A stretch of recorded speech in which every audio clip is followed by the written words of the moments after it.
ಅಧರ್ಮದ ವಿರುದ್ಧ ಧರ್ಮದ ವಿಜಯದ ಸಂಕೇತವಾಗಿ, ಅಸತ್ಯದ ವಿರುದ್ಧ ಸತ್ಯದ ವಿಜಯದ ಸಂಕೇತವಾಗಿ, ಅರಾಜಕ ವಿಚಾರಗಳ ವಿರುದ್ಧ ಸುರಾಜ್ಯ ವಿಚಾರದ ಸಂಕೇತವಾಗಿ ನಮ್ಮ ದೇಶದಲ್ಲಿ ಬಹಳ ಮುಂಚಿನಿಂದ ವಿಜಯದಶಮಿಯನ್ನು ರಾಮಾಯಣದ ಕಾಲದಿಂದ ಪುರಾಣದ ಕಾಲದಿಂದ ಒಂದು ಪುಣ್ಯದ ದಿನ ಅಂತ ಆಚರಿಸ್ಕೊಂಡು ಬರ್ತಾ ಇದ್ದಾರೆ.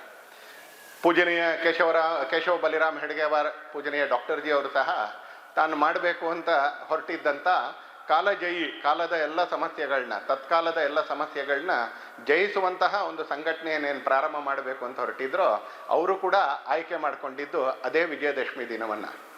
ಹಿಂದೂ ಸಂಪ್ರದಾಯದಲ್ಲಿ, ಹಿಂದೂ ಪರಂಪರೆಯಲ್ಲಿ ಉತ್ತರಾಯಣದಲ್ಲೊಂದು ಪುಣ್ಯಕಾಲ, ದಕ್ಷಿಣಾಯನದಲ್ಲೊಂದು ಪುಣ್ಯಕಾಲ. ಸೂರ್ಯನ ಚಲನೆಗೆ ಅನುಗುಣವಾಗಿ ನಡೀತಕ್ಕಂಥ ಉತ್ತರಾಯಣದಲ್ಲಿ ಅಕ್ಷಯ ತೃತೀಯ ಒಂದು ಪುಣ್ಯಕಾಲ. ಆ ಅಕ್ಷಯ ತೃತೀಯದ ದಿನ ಯಾವುದೇ ಮುಹೂರ್ತ ನೋಡೋ ಅವಶ್ಯಕತೆ ಇಲ್ಲ ಅಂತ ಹಿಂದೂ ಸಂಸ್ಕೃತಿ ಹೇಳುತ್ತೆ, ಹಿಂದೂ ಪರಂಪರೆ ಹೇಳುತ್ತೆ. ಯಾವುದಾದ್ರೂ ಶುಭ ಕೆಲಸ ಮಾಡಬೇಕು ಅಂತಿದ್ರೆ ಉತ್ತರಾಯಣದಲ್ಲಿ ಅಕ್ಷಯ ತೃತೀಯದ ಕಾಲದಲ್ಲಿ ಮಾಡ್ಬೋದು. ಇವತ್ತೊಂದು ಸ್ವಲ್ಪ ವಿಕೃತ ಆಗಿಬಿಟ್ಟಿದೆ, ಅವತ್ತೇ ಹೋಗಿ ಚಿನ್ನ ಬೆಳ್ಳಿ ಖರೀದಿ ಮಾಡಬೇಕು ಅಂತ. ಅವತ್ತು ಚಿನ್ನ ಬೆಳ್ಳಿ ಖರೀದಿ ಮಾಡಬೇಕು ಅಂತಲ್ಲ, ಅವತ್ತು ಶುಭದ ದಿನ, ಅವತ್ತು ಮುಹೂರ್ತ ನೋಡೋ ಅಂಥ ಅವಶ್ಯಕತೆ ಇಲ್ಲ. ಹಾಗೆ ದಕ್ಷಿಣಾಯನದಲ್ಲಿ ಜುಲೈಯಿಂದ ಅಕ್ಟೋಬರ್ವರೆಗೆ, ಕರ್ಕಾಟಕ ಸಂಕ್ರಮಣದಿಂದ ಮಕರ ಸಂಕ್ರಮಣದವರೆಗೆ ಏನು ದಕ್ಷಿಣಾಯನ ಪುಣ್ಯಕಾಲ ಇದೆಯೋ, ಆ ದಕ್ಷಿಣಾಯನದಲ್ಲಿ ಅದೇ ರೀತಿ ವಿಜಯದಶಮಿ. ರಾವಣನ ಸಂಹಾರ ಮಾಡಿ ಅಧರ್ಮದ ವಿರುದ್ಧ ಧರ್ಮವನ್ನು ಸ್ಥಾಪನೆ ಮಾಡಿದಂಥ ಸಂದರ್ಭದಲ್ಲಿ ಪಾಂಡವರು ತಮ್ಮ ವನವಾಸವನ್ನು ಮುಗಿಸಿ ಸೀಮೋಲ್ಲಂಘನಕ್ಕೋಸ್ಕರ ಬನ್ನಿ ವೃಕ್ಷದಲ್ಲಿ ಅಡಗಿಸಿದ್ದಂಥ ಶಸ್ತ್ರಾಸ್ತ್ರಗಳನ್ನ ಮತ್ತೆ ತೆಗೆದು ಅವರು ತಮ್ಮ ವಿಜಯದ ಯಾತ್ರೆಯನ್ನು ಆರಂಭ ಮಾಡಿದಂಥ ಸಂದರ್ಭದಲ್ಲಿ ಈ ರೀತಿಯ ಅನೇಕ ವಿಷಯಗಳಿಗೆ ಸಂಕೇತವಾಗಿ ದಕ್ಷಿಣಾಯನದಲ್ಲಿ ಅಶ್ವಯುಜ ಶುದ್ಧ ದಶಮಿ ಅಂದರೆ ವಿಜಯದಶಮಿ ದಿನ, ಅದನ್ನು ಅಶ್ವಯುಜ ಶುದ್ಧ ದಶಮಿ ಅಂತ ಗುರುತು ಹಿಡಿಯೋದಕ್ಕಿಂತ ಜಾಸ್ತಿ ವಿಜಯದಶಮಿ ಅಂತಲೇ ಗುರುತು ಹಿಡಿತಕ್ಕಂಥದ್ದು ಜಾಸ್ತಿ. ಯಾಕೆಂದರೆ ಅವತ್ತು ಯಾವ ಕೆಲಸ ತಗೊಳ್ತೀವೋ ಅದೆಲ್ಲ ಜಯದ ಕಡೆಗೆ, ವಿಜಯದ ಕಡೆಗೆ ಹೋಗುತ್ತೆ ಅಂತಕ್ಕಂಥದ್ದು ಹಿಂದೂ ಸಂಸ್ಕೃತಿಯ ಈ ಮಣ್ಣಿನಲ್ಲಿ ಹರಿದಿರ್ತಕ್ಕಂಥ ಎಲ್ಲ ಕವಲುಗಳ ಒಂದು ನಂಬಿಕೆ. ಪೂಜನೀಯ ಡಾಕ್ಟರ್ ಜಿ ಅವರು ಕೂಡ ತಾನು ಯಾವ ಕೆಲಸವನ್ನು ಮಾಡಬೇಕು ಅಂತ ಹೊರಟಿದ್ರೋ ಅದನ್ನು 100 ವರ್ಷದ ಕೆಳಗೆ 1925ನೇ ಇಸ್ವಿಯ ವಿಜಯದಶಮಿ ದಿನ ಕೆಲವು ವ್ಯಕ್ತಿಗಳ ಜೊತೆ ಸೇರಿ ಅವರು ಆರಂಭ ಮಾಡ್ತಾರೆ. ಸೆಪ್ಟೆಂಬರ್ ತಿಂಗಳು 27 ದಿನಾಂಕದ ಪ್ರಕಾರ ಹೇಳಬೇಕು ಅಂತ ಹೇಳಿದ್ರೆ, ಆದರೆ ನಾವು ಸಂಪ್ರದಾಯದ ಪ್ರಕಾರ, ಪಂಚಾಂಗದ ಪ್ರಕಾರ ವಿಜಯದಶಮಿ ಅಂತ ಇಟ್ಕೊಳ್ತೀವಿ. ಅಂದರೆ 100 ವರ್ಷದ ಕೆಳಗೆ ಇವತ್ತಿನ ದಿನ ತಾನು ಮಾಡಬೇಕು ಅಂತ ಹೊರಟಿದ್ದಂಥ ಹಿಂದೂ ಸಂಘಟನೆಯ ಕೆಲಸವನ್ನು ಪೂಜನೀಯ ಡಾಕ್ಟರ್ ಜಿ ಅವರು ನಾಗ್ಪುರದಲ್ಲಿ ಆರಂಭ ಮಾಡ್ತಾರೆ. ಸಂಘದ ಪ್ರವಾಹಕ್ಕೆ, ಸಂಘದ ಸ್ರೋತಕ್ಕೆ, ಸಂಘದ ಯಾತ್ರೆಗೆ, ಈ ವಿಜಯ ಯಾತ್ರೆಗೆ ಇವತ್ತು 100 ವರ್ಷ ತುಂಬಿ 101ನೇ ವರ್ಷಕ್ಕೆ ನಾವೆಲ್ಲರೂ ಕೂಡ ಕಾಲಿಟ್ಟಿದ್ದೀವಿ ಅಂತಾನೆ. ಅಂಥ ಸಂದರ್ಭದಲ್ಲಿ ದೇಶದ ಎಲ್ಲ ಕ್ಷೇತ್ರಗಳಲ್ಲಿ, ದೇಶದ ಎಲ್ಲ ಪ್ರದೇಶಗಳಲ್ಲಿ ಈ ರೀತಿ ಸ್ವಯಂ ಸೇವಕರು ವಿಜಯದಶಮಿ ಉತ್ಸವವನ್ನು ಬಹುದೊಡ್ಡ ಪ್ರಮಾಣದಲ್ಲಿ ಆಚರಣೆಗೋಸ್ಕರ ಸೇರ್ತಾ ಇದ್ದಾರೆ. ಇವತ್ತು ನಾವು ಕೂಡ ಸೇರ್ತಾ ಇದ್ದೀವಿ ಅನ್ಸರಿ. ಸಾಧಾರಣವಾಗಿ ನಗರ ಮಟ್ಟದಲ್ಲಿ, ಶಾಖೆಯಲ್ಲಿ ಅಥವಾ ನಗರ ಮಟ್ಟದಲ್ಲಿ, ಸಾಧಾರಣವಾಗಿ ಭಾಗಮಟ್ಟದಲ್ಲಿ ನಡೀತಕ್ಕಂಥ ವಿಜಯದಶಮಿ ಉತ್ಸವಕ್ಕೆ ಈ ವರ್ಷ ಒಂದು ಸ್ವಲ್ಪ ವ್ಯಾಪಕ ಸ್ವರೂಪವನ್ನು ಕೊಟ್ಟು ಸಮಾಜದ ಸಜ್ಜನ ಬಂಧುಗಳನ್ನು ಕೂಡ ಜೊತೆಗೆ ಸೇರಿಸ್ಕೊಳ್ತಾ ಎಲ್ಲ ಸ್ವಯಂ ಸೇವಕರನ್ನು ಕೂಡ ಇದರಲ್ಲಿ ಒಳಗೊಂಡು ಸ್ವಯಂ ಸೇವಕರ ಕುಟುಂಬಗಳು ಮತ್ತು ಹಿತೈಷಿಗಳ ಕುಟುಂಬದ ಮಾತೆಯರ ಎದುರುಗಡೆ ವಿಜಯದಶಮಿಯನ್ನು ಲಕ್ಷಾಂತರ ಸ್ಥಳಗಳಲ್ಲಿ ಮಾಡಬೇಕು ಅಂತಕ್ಕಂಥ ಸಂಘದ ಕಲ್ಪನೆಗೆ ಅನುಗುಣವಾಗಿ ಇವತ್ತು ಯಲಹಂಕ ಭಾಗದ ರಾಜಾನುಕುಂಟೆ ನಗರದ ಈ 2 ವಸತಿಗಳ ಕಾರ್ಯಕರ್ತರು ಮತ್ತು ಅವರ ಕುಟುಂಬ ಮತ್ತು ಹಿತೈಷಿ ವರ್ಗದವರು ನಾವೆಲ್ಲರೂ ಕೂಡ ಇವತ್ತಿಲ್ಲಿ ಸೇರಿದ್ದೀವಿ. ಆರಂಭದಲ್ಲೇ ಮತ್ತೊಮ್ಮೆ ನಿಮ್ಮೆಲ್ಲರಿಗೂ ಕೂಡ ವಿಜಯದಶಮಿಯ ಶುಭಾಶಯಗಳನ್ನ ನಾನು ಸಲ್ಲಿಸಲಿಕ್ಕೆ ಅಂತ ಬಯಸ್ತೀನಿ ಅಂತ. 100 ವರ್ಷ ತುಂಬಿರ್ತಕ್ಕಂಥ ಸಂಘ, ಇಲ್ಲಿ ಕೂತ್ಕೊಂಡಿರುವಂಥ ಭಾಳ ಜನರಿಗೆ ಅದೇನು ಹೊಸದು ಅಂತ ಏನಿಲ್ಲ ಅದರ ವಿಚಾರ. ನಾನು ಹೇಳ್ತಕ್ಕಂಥ ಭಾಳ ವಿಷಯಗಳು ಕೂಡ ಇಲ್ಲಿರುವಂಥ ಭಾಳ ಜನರಿಗೆ ಬೇರೆ ಶಬ್ದಗಳಲ್ಲಿ ಅದೇ ವಿಚಾರ ಅಂತಲ್ಲ. ಸಂಘ ಅದೇ ವಿಚಾರವನ್ನೇ 100 ವರ್ಷಗಳ ಕಾಲ ಅದು ಮಾಡ್ಕೊಂಡು ಬರ್ತಾ ಇರೋದ್ರಿಂದಾಗಿ ಇವತ್ತು ನಾವು ನೋಡ್ತಾ ಇರ್ತಕ್ಕಂಥ ಅನೇಕ ಪರಿವರ್ತನೆಗಳು, ಇವತ್ತು ನಾವು ನೋಡ್ತಾ ಇರ್ತಕ್ಕಂಥ ಅನೇಕ ಚರ್ಚೆಗಳು ಇವತ್ತು ಸಂಘದ ಕಾರಣಕ್ಕೆ ಸ್ಥಾಪಿತ ಆಗಿದೆ, ಈ ಮಣ್ಣಿನಲ್ಲಿ ಸ್ಥಾಪಿತ ಆಗಿದೆ ಅಂತ. ಅದನ್ನೊಂದ್ಸಲಿ ಅವಲೋಕನ ಮಾಡ್ತಕ್ಕಂಥ, ಅದನ್ನೊಂದ್ಸಲಿ ನೋಡ್ತಕ್ಕಂಥ, ಅದನ್ನೊಂದ್ಸಲಿ ಹಿಂದಿರುಗಿ ನೋಡ್ತಕ್ಕಂಥ, ಮುಂದಿನ ದಾರಿಯ ಬಗ್ಗೆ ತಿಳ್ಕೊಳ್ಳುವಂಥ ಪ್ರಯತ್ನ ಮಾಡಬೇಕು ಅನ್ನುವಂಥ ಒಂದು ಪುಣ್ಯದ ದಿನ ಇವತ್ತು. ಆ ದಿನ ನಮ್ಮ ಉತ್ಸವ ಕೂಡ ನಡೀತಾ ಇದೆ. ವರ್ಷಪೂರ್ತಿ ಉತ್ಸವದ ಹಿನ್ನೆಲೆಯಲ್ಲಿ, 100 ವರ್ಷದ ಹಿನ್ನೆಲೆಯಲ್ಲಿ ವರ್ಷಪೂರ್ತಿ ನಮ್ಮ ಕಾರ್ಯಕ್ರಮಗಳು ನಡೆಯೋದಿದೆ. ಉದಾಹರಣೆಗೆ ನಾನು ಆರಂಭದಲ್ಲೇ ಆ ವಿಷಯವನ್ನು ಹೇಳ್ಬಿಡ್ತೀನಿ, ಯಾಕಂದರೆ ಅದು ನೆನಪಿನಲ್ಲಿ ಇರಬೇಕಾಗಿರ್ತಕ್ಕಂಥ ಸಂಗತಿ. ಮುಂದಿನ ವಾರ ಗಣವೇಶದಲ್ಲಿ ರೂಟ್ ಮಾರ್ಕ್ ಇದೆ ಅಂತಾರೆ, ಪಥಸಂಚಲನ ಇದೆ. ನಮ್ಮದು ಕೂಡ ನಗರದ ಪಥಸಂಚಲನ ಅದು ರಾಜಾನುಕುಂಟೆಯಲ್ಲಿ ಬಹುಶಃ ನಡೆಯೋದಿದೆ ಅಂತಾರೆ. ಗಣವೇಶ ಇವತ್ತು ತುಂಬ ಜನ ತಗೊಂಡಿದೀಯೋ ಅಂತಾರೆ. ತಗೊಳ್ಬೇಕಾದ್ರೆ ಕೆಲವರಿಗೆ ಟೋಪಿ ಸಿಕ್ಕಿಲ್ಲ, ಕೆಲವರಿಗೆ ಬೆಲ್ಟ್ ಸಿಕ್ಕಿಲ್ಲ, ಕೆಲವರಿಗೆ ಬಿಳಿ ಅಂಗಿ ಸಿಕ್ಕಿಲ್ಲ. ಇವತ್ತು ಇನ್ನೊಂದು ವಾರ ಇದೆ ಒಂದ್ಸಲಿ. ಇವತ್ತಿನ ದಿನ ಸೆಮಿಫೈನಲ್ ಅಂತ ಅಂದ್ಕೊಂಡು ಪಥಸಂಚಲನವನ್ನು ಫೈನಲ್ ಅಂದ್ಕೊಂಡು ಒಂದ್ಸಲಿ ನಾವೆಲ್ಲರೂ ಕೂಡ ಗಣವೇಶ ಪೂರ್ತಿ ಮಾಡ್ಕೊಳ್ಬೇಕು. ಗಣವೇಶ ಎಷ್ಟಿರಬೇಕು, ಕೈಯಲ್ಲಿ ದಂಡ ಇಲ್ಲ, ಆ ದಂಡ ಬಿಟ್ಟರೆ ದಂಡ ಜೊತೆಗೆ ಎಲ್ಲವೂ ಕೂಡ ಇರಬೇಕು. ಪಥಸಂಚಲನದಲ್ಲಿ ಪಾಲ್ಗೊಳ್ಳಿಕ್ಕೆ ನಡೀಲೇಬೇಕು ಅಂತೇನಿಲ್ಲ. ಗಣವೇಶಧಾರಿಗಳಾಗಿ ನಾವು ಶುಭ ಹೊರೈಸ್ಲಿಕ್ಕೂ ಅಲ್ಲಿಗೆ ಹೋಗ್ಬೋದು ಒಂದ್ಸಲಿ. ಆಗೋರು ನಡೀತಾರೆ, ಹೆಜ್ಜೆ ಹಾಕೋರು ನಡೀತಾರೆ, 3 ಕಿಲೋಮೀಟರ್ 4 ಕಿಲೋಮೀಟರ್ ನಡಿಬೋದಾಗಿರೋರು ನಡೀತಾರೆ. ನಾವು ಪ್ರಣಾಮ ಮಾಡ್ಲಿಕ್ಕೆ ನಾವು ಹೋಗ್ಬೇಕು ಒಂದ್ಸಲಿ. ಇವತ್ತು ಯಾರು ಬಂದಿದ್ದೀವಿ ನಾವೆಲ್ಲರೂ ಕೂಡ ನೆನಪಿಟ್ಕೊಳ್ಬೇಕು ಒಂದ್ಸಲಿ. ನಾವೆಲ್ಲರೂ ಮುಂದಿನ ವಾರದ ಪಥಸಂಚಲನದಲ್ಲಿ ಪಾಲ್ಗೊಳ್ಬೇಕು. ಯಾಕಂದರೆ ಅದು ಕೂಡ ವಿಜಯದಶಮಿ ಉತ್ಸವದ ಒಂದು ಭಾಗ. ಯಾರ್ಯಾರು ಇವತ್ತು ಪಂಚೆಯಲ್ಲಿ, ಯಾರ್ಯಾರು ಇವತ್ತು ಪ್ಯಾಂಟಲ್ಲಿ ಬಂದಿದ್ದಾರೆ ಅವರು ಸ್ವಲ್ಪ ಗ್ರ್ಯಾಜುಯೇಟ್ ಆಗಬೇಕು ಮುಂದಿನ ವಾರದ ಅಷ್ಟೊತ್ತಿಗೆ. ಇನ್ನೂ 1 ವಾರ ಇದೆ ಹೋಮ್ವರ್ಕಿಗೆ. ಆ ಹೋಮ್ವರ್ಕ್ ಪೂರ್ತಿ ಮಾಡಿ ನಾವು ಕೂಡ ಗ್ರ್ಯಾಜುಯೇಟ್ ಆಗುವಂಥ ಪ್ರಯತ್ನ ಮಾಡಬೇಕು. ನಾನೇನು ಒತ್ತಾಯ ಮಾಡ್ತಾ ಇಲ್ಲ ಅಂತೇಳಿ, ಹಾಗಂತೇಳಿ ಮುಂದಿನ ವಾರ ಬರ್ದೇನೂ ಇರಬೇಡಿ ಅಂತೇಳಿ. ಹಾಗೆ ಗ್ರ್ಯಾಜುಯೇಟ್ ಆಗುವಂಥ ಪ್ರಯತ್ನ ಮಾಡಬೇಕು. ಹಾಗೆ ಅನೇಕ ಕಾರಣಗಳಿಗೆ ಕರ್ನಾಟಕದಲ್ಲಿ ಆಯುಧ ಪೂಜೆ ಸಂದರ್ಭದಲ್ಲಿ ತುಂಬ ಜನ ಯಾತ್ರೆ ಹೋಗ್ತಾರೆ. ಆಯುಧ ಪೂಜೆಯನ್ನು ಮೊನ್ನೆ ಮುಗಿಸಿ, ನಿನ್ನೆ ಆಯುಧ ಪೂಜೆ ಆಗಿದ್ರು, ಮೊನ್ನೆ ಪೂಜೆ ಮುಗಿಸಿ ಮೊನ್ನೆ ಸಾಯಂಕಾಲನೇ ಯಾತ್ರೆಗೆ ಹೋಗ್ತಾರೆ.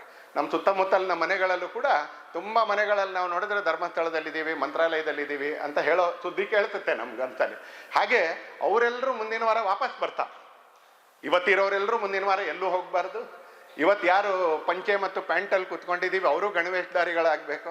ಇವತ್ತು ಯಾರು ಊರಲ್ಲಿಲ್ಲ ಅಂಥವ್ರು ವಾಪಸ್ ಬರ್ತಾರೆ, ಅವರನ್ನು ಸೇರಿಸಿ ಮುಂದಿನ ವಾರದ ಪಥಸಂಚಲನ ಅದು ಸಾವಿರಾರು ಸಂಖ್ಯೆಯಲ್ಲಿ ಒಂದ್ಸಲಿ ಸಂಘದ ಶಕ್ತಿ ಪ್ರದರ್ಶನ, ಸಮಾಜಕ್ಕೆ ಭರವಸೆಯ ಪ್ರದರ್ಶನ ಎರಡೂ ಆಗ್ಬೇಕು. ಸಮಾಜಕ್ಕೊಂದು ಭರವಸೆ ಕೇಂದ್ರನ.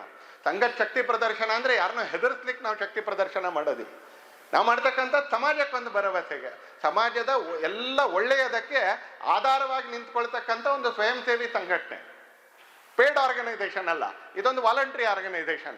ಸಮಾಜದ ಎಲ್ಲ ಕೆಲಸಗಳಿಗೆ ಬರೀ ನಮ್ಮ ಕೆಲಸ ಮಾಡ್ಕೋತೀವಿ ಅಂತಲ್ಲ, ನಮ್ಮ ಉತ್ಸವ ಮಾಡ್ಕೋತೀವಿ ಅಂತಲ್ಲ, ಸಮಾಜದ ಎಲ್ಲ ಒಳ್ಳೆಯ ಸಂಕಲ್ಪಗಳಿಗೆ ಆಧಾರವಾಗಿ ನಿಂತ್ಕೊಳ್ತಕ್ಕಂಥ ಒಂದು ಶಕ್ತಿ ಇವತ್ತು ನಿಮ್ಮ ನಡುವೆ ಇದೆ ಅಂತ ಸಮಾಜಕ್ಕೆ ವಿಶ್ವಾಸ ಮೂಡಿಸುವಂಥ ರೀತಿಯಲ್ಲಿ ಬರ್ತಾ ಇರತಕ್ಕಂಥ ಭಾನುವಾರದ ಪಥಸಂಚಲನ ನಭೂತೋ ಅನ್ನುವಂಥದ್ದು. ಸಂಘ ಸ್ವಯಂ ಸೇವಕರು ಯಾವಾಗಲೂ ನ ಭವಿಷ್ಯತಿ ಅಂತ ಹೇಳೋದಿಲ್ಲ. ನಾವು ಸಾಧಾರಣವಾಗಿ ಭಾಷಣ ಮಾಡ್ತಾ ಇರಬೇಕಾದ್ರೆ ನ ಭೂತೋ ನ ಭವಿಷ್ಯತಿ 2 ಶಬ್ದ ಒಟ್ಟಿಗೆ ಕೇಳಿ. ಹಿಂದೆ ಯಾವತ್ತೂ ಆಗಿರಲಿಲ್ಲ, ಮುಂದೆ ಯಾವತ್ತೂ ಆಗ್ಲಿಕ್ಕಿಲ್ಲ ಅಂತಕ್ಕಂಥ ಅಹಂಕಾರ ನಮ್ಮ ಸಂಘಟನೆಗಿಲ್ಲ. ಯಾಕಂದರೆ ನಾವೇ ಮಿತಿ ಹಾಕೊಂಡ್ಬಿಟ್ರೆ ಇವತ್ತಿಂದೆ ಅತ್ಯಂತ ಜಾಸ್ತಿ ಅಂತ. ಹೀಗಾಗಿ ನಾವು ಯಾವತ್ತೂ ನ ಭವಿಷ್ಯತಿ ಅಂತ ಹೇಳೋದಿಲ್ಲ. ನ ಭೂತೋ ಹಿಂದೆ ಎಂದೂ ಆಗಿರಬಾರ್ದು. ಅಷ್ಟು ದೊಡ್ಡ ಪಥಸಂಚಲನ ನಮ್ಮ ನಗರದಲ್ಲಿ ಮುಂದಿನ ಭಾನುವಾರ ನಡಿಬೇಕು. ಹಾಗೆ ಸಂಘದ ಕಾರ್ಯಕರ್ತರು ಈ ವರ್ಷ ಎಲ್ಲ ಸಜ್ಜನ ಬಂಧುಗಳ ಜೊತೆ ಸೇರಿ ಪ್ರತಿ ಮನೆಗೆ ಕೆಲವು ಸಂದೇಶಗಳನ್ನ, ಸಂಘದ ಸ್ಥಾಪನೆ, ಸಂಘದ ಉದ್ದೇಶ, ಮುಂದಿನ ದಿನಗಳಲ್ಲಿ ಸಂಘ ಮಾಡ್ತಕ್ಕಂಥ ಕಾರ್ಯಕ್ರಮ, ಇದರ ಬಗ್ಗೆ ತಿಳಿಸ್ಲಿಕ್ಕೆ ಮನೆ ಮನೆಗೆ ಹೋಗೋರಿದ್ದಾರೆ. ಅದರಲ್ಲೂ ಕೂಡ ನಾವೆಲ್ಲರೂ ಕೂಡ ಪಾಲ್ಗೊಳ್ಬೇಕು. ಮಾತಾ ಭಗಿನಿಯರು ಕೂಡ ಪಾಲ್ಗೊಳ್ಬೇಕು, ನಮ್ಮ ಪರಿಸರದಲ್ಲಿ ಪಾಲ್ಗೊಳ್ಬೇಕು ಒಂದ್ಸಲ. 3ನೇದು ಹಿಂದೂ ಸಮ್ಮೇಳನಗಳು ಬೃಹತ್ ಪ್ರಮಾಣದಲ್ಲಿ ಇದೇ ರೀತಿಯಲ್ಲಿ ವಸತಿಯಲ್ಲಿ ನಗರದಲ್ಲಿ ಬೃಹತ್ ಪ್ರಮಾಣದಲ್ಲಿ ಹಿಂದೂ ಸಮ್ಮೇಳನಗಳಾಗೋದಿದೆ. ಅದರಲ್ಲಿ ಗಣವೇಶದ ಅವಶ್ಯಕತೆ ಇಲ್ಲ. ಗಣವೇಶ ಇರೋರು ಮಾತ್ರ ಬರ್ತಾರೆ ಅಂತೇನಿಲ್ಲ, ಸಂಘದ ಪರಿಚಯ ಇರೋರು ಮಾತ್ರ ಬರ್ತಾರೆ ಅಂತಲೂ ಏನಿಲ್ಲ. ಯಾರು ತನ್ನನ್ನು ತಾನು ಹಿಂದೂ ಅಂತ ಅನ್ಕೊಳ್ತಾರೋ ಅವರೆಲ್ಲರೂ ಬರಬೇಕು, ಸಜ್ಜನ ಬಂಧುಗಳು ಬರಬೇಕು, ಮಾತಾ ಭಗಿನಿಯರು ಬರಬೇಕು. ಅದು ಒಂದು ಬೃಹತ್ ಪ್ರಮಾಣದಲ್ಲಿ ನಡಿಬೇಕಾಗಿರ್ತಕ್ಕಂಥ ಕಾರ್ಯಕ್ರಮ.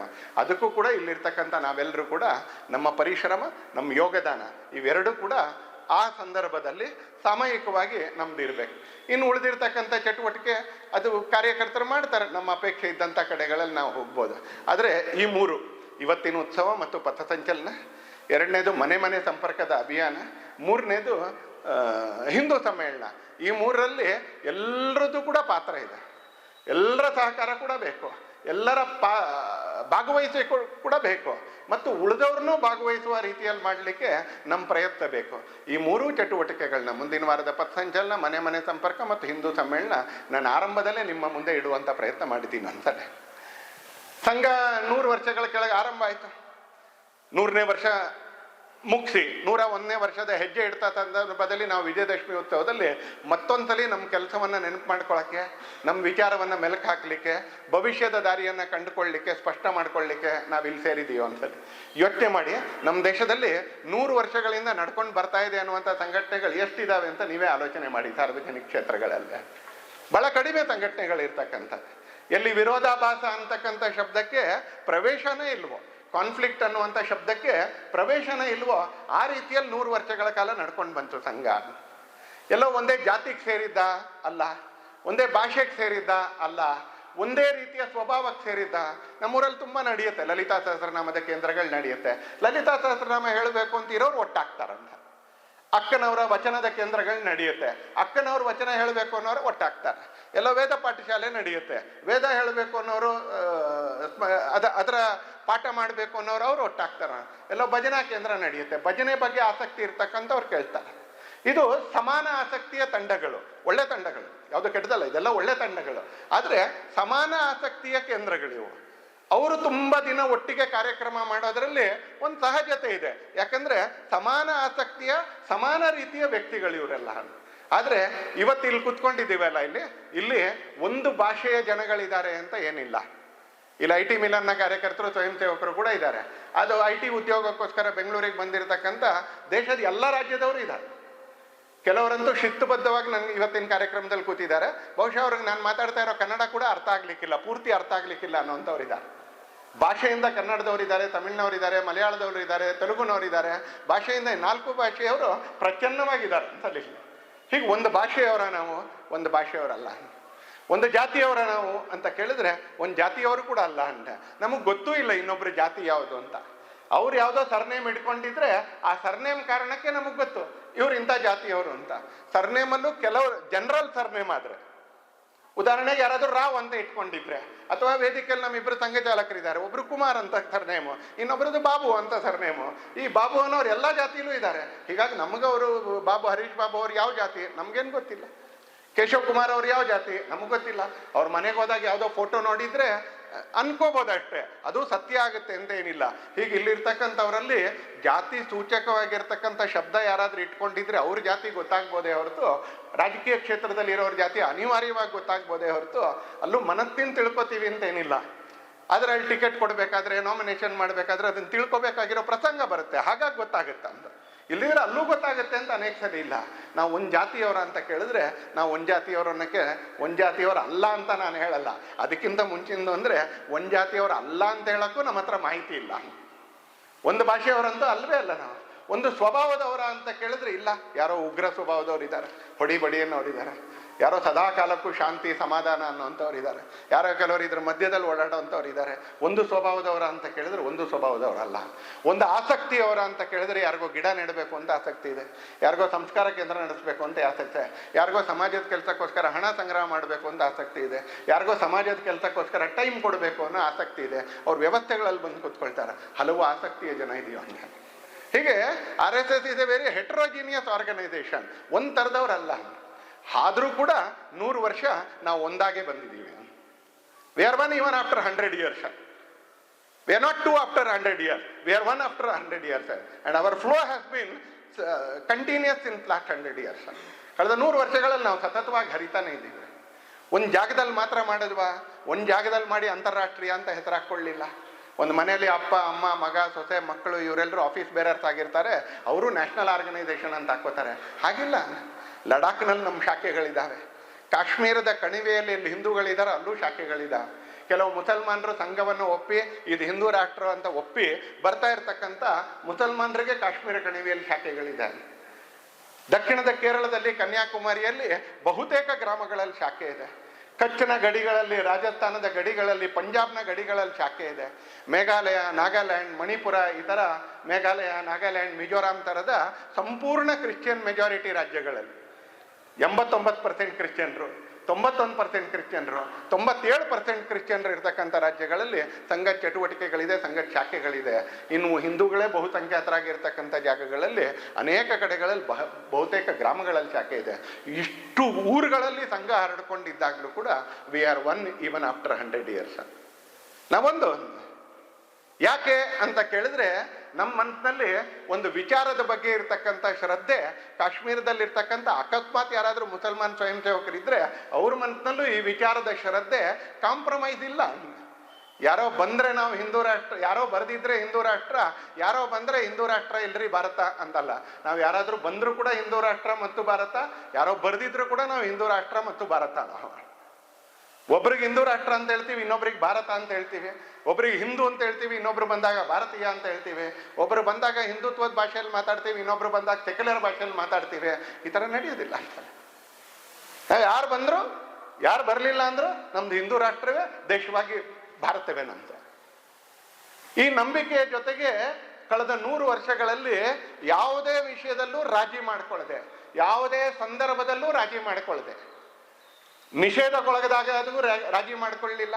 ಬೆಳಿಗ್ಗೆ ಹಾಗೆ ಮಾನ್ಯ ಹರೀಶ್ ಬಾಬು ಅವ್ರ ಮನೇಲಿ ಕೂತ್ಕೊಂಡಾಗ ಯಲಹಂಕ ಭಾಗದಲ್ಲಿ, ಹೆಬ್ಬಾಳದ ಈ ಭಾಗದಲ್ಲಿ, ಹೆಸರುಘಟ್ಟದ ಈ ಭಾಗದಲ್ಲಿ ರಾಮ ಜನ್ಮಭೂಮಿ ಸಂದರ್ಭದಲ್ಲಿ, ಬೇರೆ ಬೇರೆ ಸಂದರ್ಭದಲ್ಲಿ ಅರಾಜಕ ತತ್ವಗಳು ರಾಜ್ಯವನ್ನು ಆಳ್ತಾ ಇದ್ದಂಥ ಸಂದರ್ಭದಲ್ಲಿ ಸ್ವಯಂ ಸೇವಕರು ಹೇಗೆ ಈ ಭಾಗದಲ್ಲಿ ಹಿಂಸೆಗೊಳಗಾದ್ರು ಅನ್ನೋದನ್ನು ಕೂಡ ಸ್ಮರಣೆ ಮಾಡ್ತಿದ್ರು. ಆ ಥರದ ಹಿಂಸೆಗೊಳಗಾದಾಗಲೂ ಕೂಡ ನಾವು ಹಿಂದೂ ಅಂತ ಹೇಳೋದನ್ನು ಬಿಡಲಿಲ್ಲ, ಭಾರತೀಯರು ಅಂತ ಹೇಳೋದನ್ನು ಬಿಡಲಿಲ್ಲ, ನಮ್ಮ ವಿಚಾರವನ್ನು ಯಾವತ್ತೂ ಬಿಡಲಿಲ್ಲ. ನಾವ್ಯಾಕೆ why we are one even after 100 years ಅಂತ ಕೇಳಿದ್ರೆ, we never compromised on our ideology. ಯಾವತ್ತೂ ನಾವು ಶಬ್ದದಲ್ಲೂ ಕಾಂಪ್ರಮೈಸ್ ಮಾಡಲಿಲ್ಲ, ಆಚರಣೆಯಲ್ಲೂ ಕಾಂಪ್ರಮೈಸ್ ಮಾಡ್ಕೊಳ್ಳಿಲ್ಲ. ಹಾಗಾಗಿ ಸಂಘ 100 ವರ್ಷಗಳ ನಂತರ ಕೂಡ ಪ್ರಸ್ತುತವಾಗೂ ಇದೆ, ರಿಲೆವೆಂಟ್ ಆಗೂ ಇದೆ. ಅದೇ ಥರ ಯಾವ ಡೈರೆಕ್ಷನಲ್ಲಿ ಹೋಗ್ತಾ ಇತ್ತೋ ಅದೇ ಡೈರೆಕ್ಷನಲ್ಲಿ, ಅದೇ ಮಾರ್ಗದಲ್ಲಿ ನಡ್ಕೊಂಡು ಹೋಗ್ತಾ ಇದೆ. ಯಾವ ಶುದ್ಧತೆಯ ಜೊತೆಗೆ ಮುಂದೆ ಸಾಗ್ತಾ ಇತ್ತೋ, ಯಾವ purity of thought and purity of process ಮತ್ತು ಪ್ಯೂರಿಟಿ ಆಫ್ ಆಚರಣೆಯ ಶುದ್ಧತೆ, ಪ್ಯೂರಿಟಿ ಆಫ್ ಪ್ರಾಕ್ಟೀಸ್, ನಮ್ಮ ಪ್ರೋಸೆಸ್ ಪದ್ಧತಿ ಅದು ಕೂಡ, ನಮ್ಮ ಪ್ರಾಕ್ಟೀಸ್ ಆಚರಣೆ ಅದು ಕೂಡ, ನಮ್ಮ ಥಾಟ್ ವಿಚಾರ ಅದು ಕೂಡ, ಮೂರರಲ್ಲೂ ಇರ್ತಕ್ಕಂಥ ಪ್ಯೂರಿಟಿ ಏನಿದೆ, ಆ purity of thought, purity of process, purity of practice, ಆ ಮೂರರ ಶುದ್ಧತೆಯ ಕಾರಣಕ್ಕೆ ಸಂಘ ಕಳೆದ 100 ವರ್ಷಗಳಿಂದ ನಿರಂತರವಾಗಿ ನಡ್ಕೊಂಡು ಬರ್ತಾ ಇದೆ. ಇದರ ಚಟುವಟಿಕೆಗಳು ಹೆಚ್ಚಾನೆ ಇದೆ. ಉದಾಹರಣೆಗೆ ನಾನು ಅನ್ಕೊಂಡಿಲ್ಲ ಯಾವತ್ತು ವಿಜಯದಶಮಿ ಉತ್ಸವ ಈ ಥರ 1 ವಸತಿದು 2 ವಸತಿದು ಸೀಮಿತ ಮಾಡಿ ಕಾರ್ಯಕ್ರಮ ನಡೆದಿದ್ದನ್ನು ನಾನು ನೋಡಿಲ್ಲ. ಅಂತಲೇ ನಡೆದಿರ್ಬೋದು ಇತ್ತೀಚಿನ 7-8 ವರ್ಷಗಳಲ್ಲಿ. ನಾನು ಪ್ರತ್ಯಕ್ಷ ಆಚರಣೆಯ ವಿಧಾನದಲ್ಲಿ ವಿಜಯದಶಮಿ ಉತ್ಸವಕ್ಕೆ ಹೋಗಿದ್ದೀನಿ, ಯಾವ ಘಟಕದಲ್ಲಿ ನಡೆಯುತ್ತೆ ಅಂತ ತಿಳ್ಕೊಳ್ಳುವಂಥ ಪ್ರಯತ್ನ ಮಾಡದೇ ಇರುವಾಗ ನನಗೆ ಗೊತ್ತಿಲ್ಲ ಒಂದ್ಸಲಿ. ಆದರೆ ಇವತ್ತು ದೇಶದಲ್ಲಿ ಹತ್ರ 60,000 ಕಡೆಗಳಲ್ಲಿ ವಿಜಯದಶಮಿ ನಡೆಯುತ್ತೆ. ನಂಗೆ ಗೊತ್ತಿಲ್ಲ ಯಾವಾಗಾದ್ರೂ ವಿಜಯದಶಮಿ ನಡೆದಿದೆ ಈ ಥರ ಅಂತ. 100 ವರ್ಷ ಅನ್ನೋ ಕಾರಣಕ್ಕೆ ಒಂದೇ ದಿನ ಅಂತ ಕೇಳಿದರೆ ಕಷ್ಟಪಟ್ಟು ಬರಬೇಕಿಲ್ಲ, ಗಣವೇಶ ತಗೊಂಡು ಬರಬೇಕು, ಅವರೇ ತಗೊಂಡು ಬರಬೇಕು, ಸ್ಪಾನ್ಸರ್ ಇಲ್ಲ. ಸ್ಪಾನ್ಸರ್ ಮಾಡಿದ್ದಾರೆ ಅಂತ ಗೊತ್ತಾದರೆ ಮಾಡಿದವ್ರು ಕಿವಿ ಹಿಂಡ್ತಾರ ಅಂತಲ್ಲ, ಮಾಡಬಾರ್ದು ಇನ್ನೊಂದ್ಸಲಿ ಅಂತ. ಹಾಗಾಗಿ ಅವರೇ ಪ್ರಯತ್ನ ಪಟ್ಟು ಬರಬೇಕು. ಸಂಘ ವಿಸ್ತಾರ ಆಗ್ತಾ ಇದೆ, ಬರೀ ಹರಿತಾ ಇದೆ ಮಾತ್ರ ಅಲ್ಲ, ಅದರ ಪಾತ್ರ ಕೂಡ ವಿಸ್ತಾರ ಆಗ್ತಾ ಇದೆ ಅಂತ. ಹಾಗೆ ಯಾಕೆ ಪ್ರಾರಂಭ ಆಯಿತು? ಒಂದೇ ಒಂದು ಉದ್ದೇಶಕ್ಕೋಸ್ಕರ ಪ್ರಾರಂಭ ಆಯಿತು. ಏನದು ಅಂತ ಕೇಳಿದ್ರೆ, ಯಾವ ಕಾರಣಕ್ಕೆ ನಮ್ಮ ಸ್ವಾತಂತ್ರ್ಯ ಹೋಗಿತ್ತೋ, ಸ್ವಾತಂತ್ರ್ಯ ಬಂದಾಗ ಮತ್ತೆಂದೂ ಆ ಸ್ವಾತಂತ್ರ್ಯ ನಮ್ಮ ಕೊರತೆಗಳ ಕಾರಣಕ್ಕೆ ನಮ್ಮಿಂದ ದೂರ ಆಗಬಾರ್ದು ಅನ್ನೋ ಕಾರಣಕ್ಕೆ ಸಂಘ ಆರಂಭ ಆಯಿತು ಅಂತಾನೆ. ಡಾಕ್ಟರ್ ಜಿ ಇದನ್ನೇ ಯೋಚನೆ ಮಾಡಿದ್ರು. ಉಳಿದವರೆಲ್ಲರೂ ಸ್ವಾತಂತ್ರ್ಯ ಬೇಕು ಅಂತ ಆಲೋಚನೆ ಮಾಡ್ತಾ ಇರಬೇಕಾದ್ರೆ ಡಾಕ್ಟರ್ ಜಿ ನಿಜಕ್ಕೂ ಸ್ವಾತಂತ್ರ್ಯ ನಮ್ಮಿಂದ ಹೋಗಿದ್ದೆ ಯಾಕೆ? 1830ರಲ್ಲಿ ನಾವು ಸ್ವತಂತ್ರ ಆಗಿದ್ದೋ, 1820ರಲ್ಲಿ ನಾವು ಸ್ವತಂತ್ರ ಆಗಿದ್ದೋ, 1780ರಲ್ಲಿ ನಾವು ಸ್ವತಂತ್ರ ಆಗಿದ್ದೋ, 1857ರಲ್ಲಿ ನಮ್ಮ ಸ್ವಾತಂತ್ರ್ಯ ಯಾಕೆ ಹೊಟ್ಟೋಯ್ತು? 70-80 ವರ್ಷಗಳ ಕಾಲ ಬ್ರಿಟಿಷರು ನಮ್ಮನ್ನು ಯಾಕೆ ಆಳ್ತಾ ಇದ್ದಾರೆ? ಯಾಕೆ ದೇಶದಲ್ಲಿ ಅರ್ಧ ಭಾಗ ಮುಕ್ಕಾಲು ಭಾಗ ಮುಸಲ್ಮಾನ್ ರಾಜರು ಆಳೋದರಲ್ಲಿ ಸಫಲರಾದರು? ಯಾವ ಕಾರಣಕ್ಕೆ? Doctor G wanted the fundamental reason why we last independence and he wanted a corrective action so that we will never loose independence. ಆ ಸರಿ ಮಾಡ್ಕೊಳ್ಬೇಕಾಗಿರೋ ದಾರಿ ಯಾವುದು ಅಂತ ಕೇಳಿದ್ರೆ, ಮತ್ತೆಂದು ನಾವು ಸ್ವಾತಂತ್ರ್ಯವನ್ನ ಕಳ್ಕೊಳ್ಳೋಕ್ಕೆ ಅಂತ ಹೋಗ್ಬಾರ್ದು ಯಾವತ್ತೂ ಕೂಡ. ಡಾಕ್ಟರ್ ಜಿ ಆ ಮಾರ್ಗದಲ್ಲಿ ಹೊರಟರು ಅಂತಲ್ಲಿ. ಆ ಮಾರ್ಗದಲ್ಲಿ ಹೊರಟಾಗ ಅವ್ರಿಗೆ ಸಿಕ್ಕಿದಂಥ ಅತ್ಯಂತ ಬೇಸಿಕ್ ಫಂಡಮೆಂಟಲ್ ಮೂಲಭೂತವಾಗಿರ್ತಕ್ಕಂಥ ಉತ್ತರ ಏನು ಅಂತ ಕೇಳಿದ್ರೆ, ನಮ್ಮ ದೇಶದ ಎಲ್ಲರೂ ಯಾವುದೋ ಒಂದು ದಾರಕ್ಕೆ ತಮ್ಮನ್ನು ತಾವು ಪೂರ್ಣಿಸ್ಕೋಬೇಕಲ್ಲ, ಆ ದಾರನೇ ಇಲ್ಲ ಅಂತ. ಆ ದಾರ ಕಣೆ ಆಗ್ಬಿಟ್ಟಿದೆ, ಆ ದಾರ ಮಸ್ಕಾಗ್ಬಿಟ್ಟಿದೆ. ದೇಶದಲ್ಲಿರ್ತಕ್ಕಂಥವ್ರೆಲ್ಲರೂ ಯಾವುದೋ ಒಂದು ದಾರಕ್ಕೆ ಸೇರ್ಕೋಬೇಕು ಅಂತ. ಆ ದಾರಿಗೆ ಯಾವಾಗ ಸೇರ್ಕೊಳ್ಳೋದಿಲ್ವೋ ಅವಾಗ ಪ್ರತ್ಯೇಕತೆ ಹೋಗುತ್ತೆ, ಉಳಿದವ್ರು ಅದನ್ನು ಉಪಯೋಗಿಸ್ಕೊಳ್ತಾರೆ.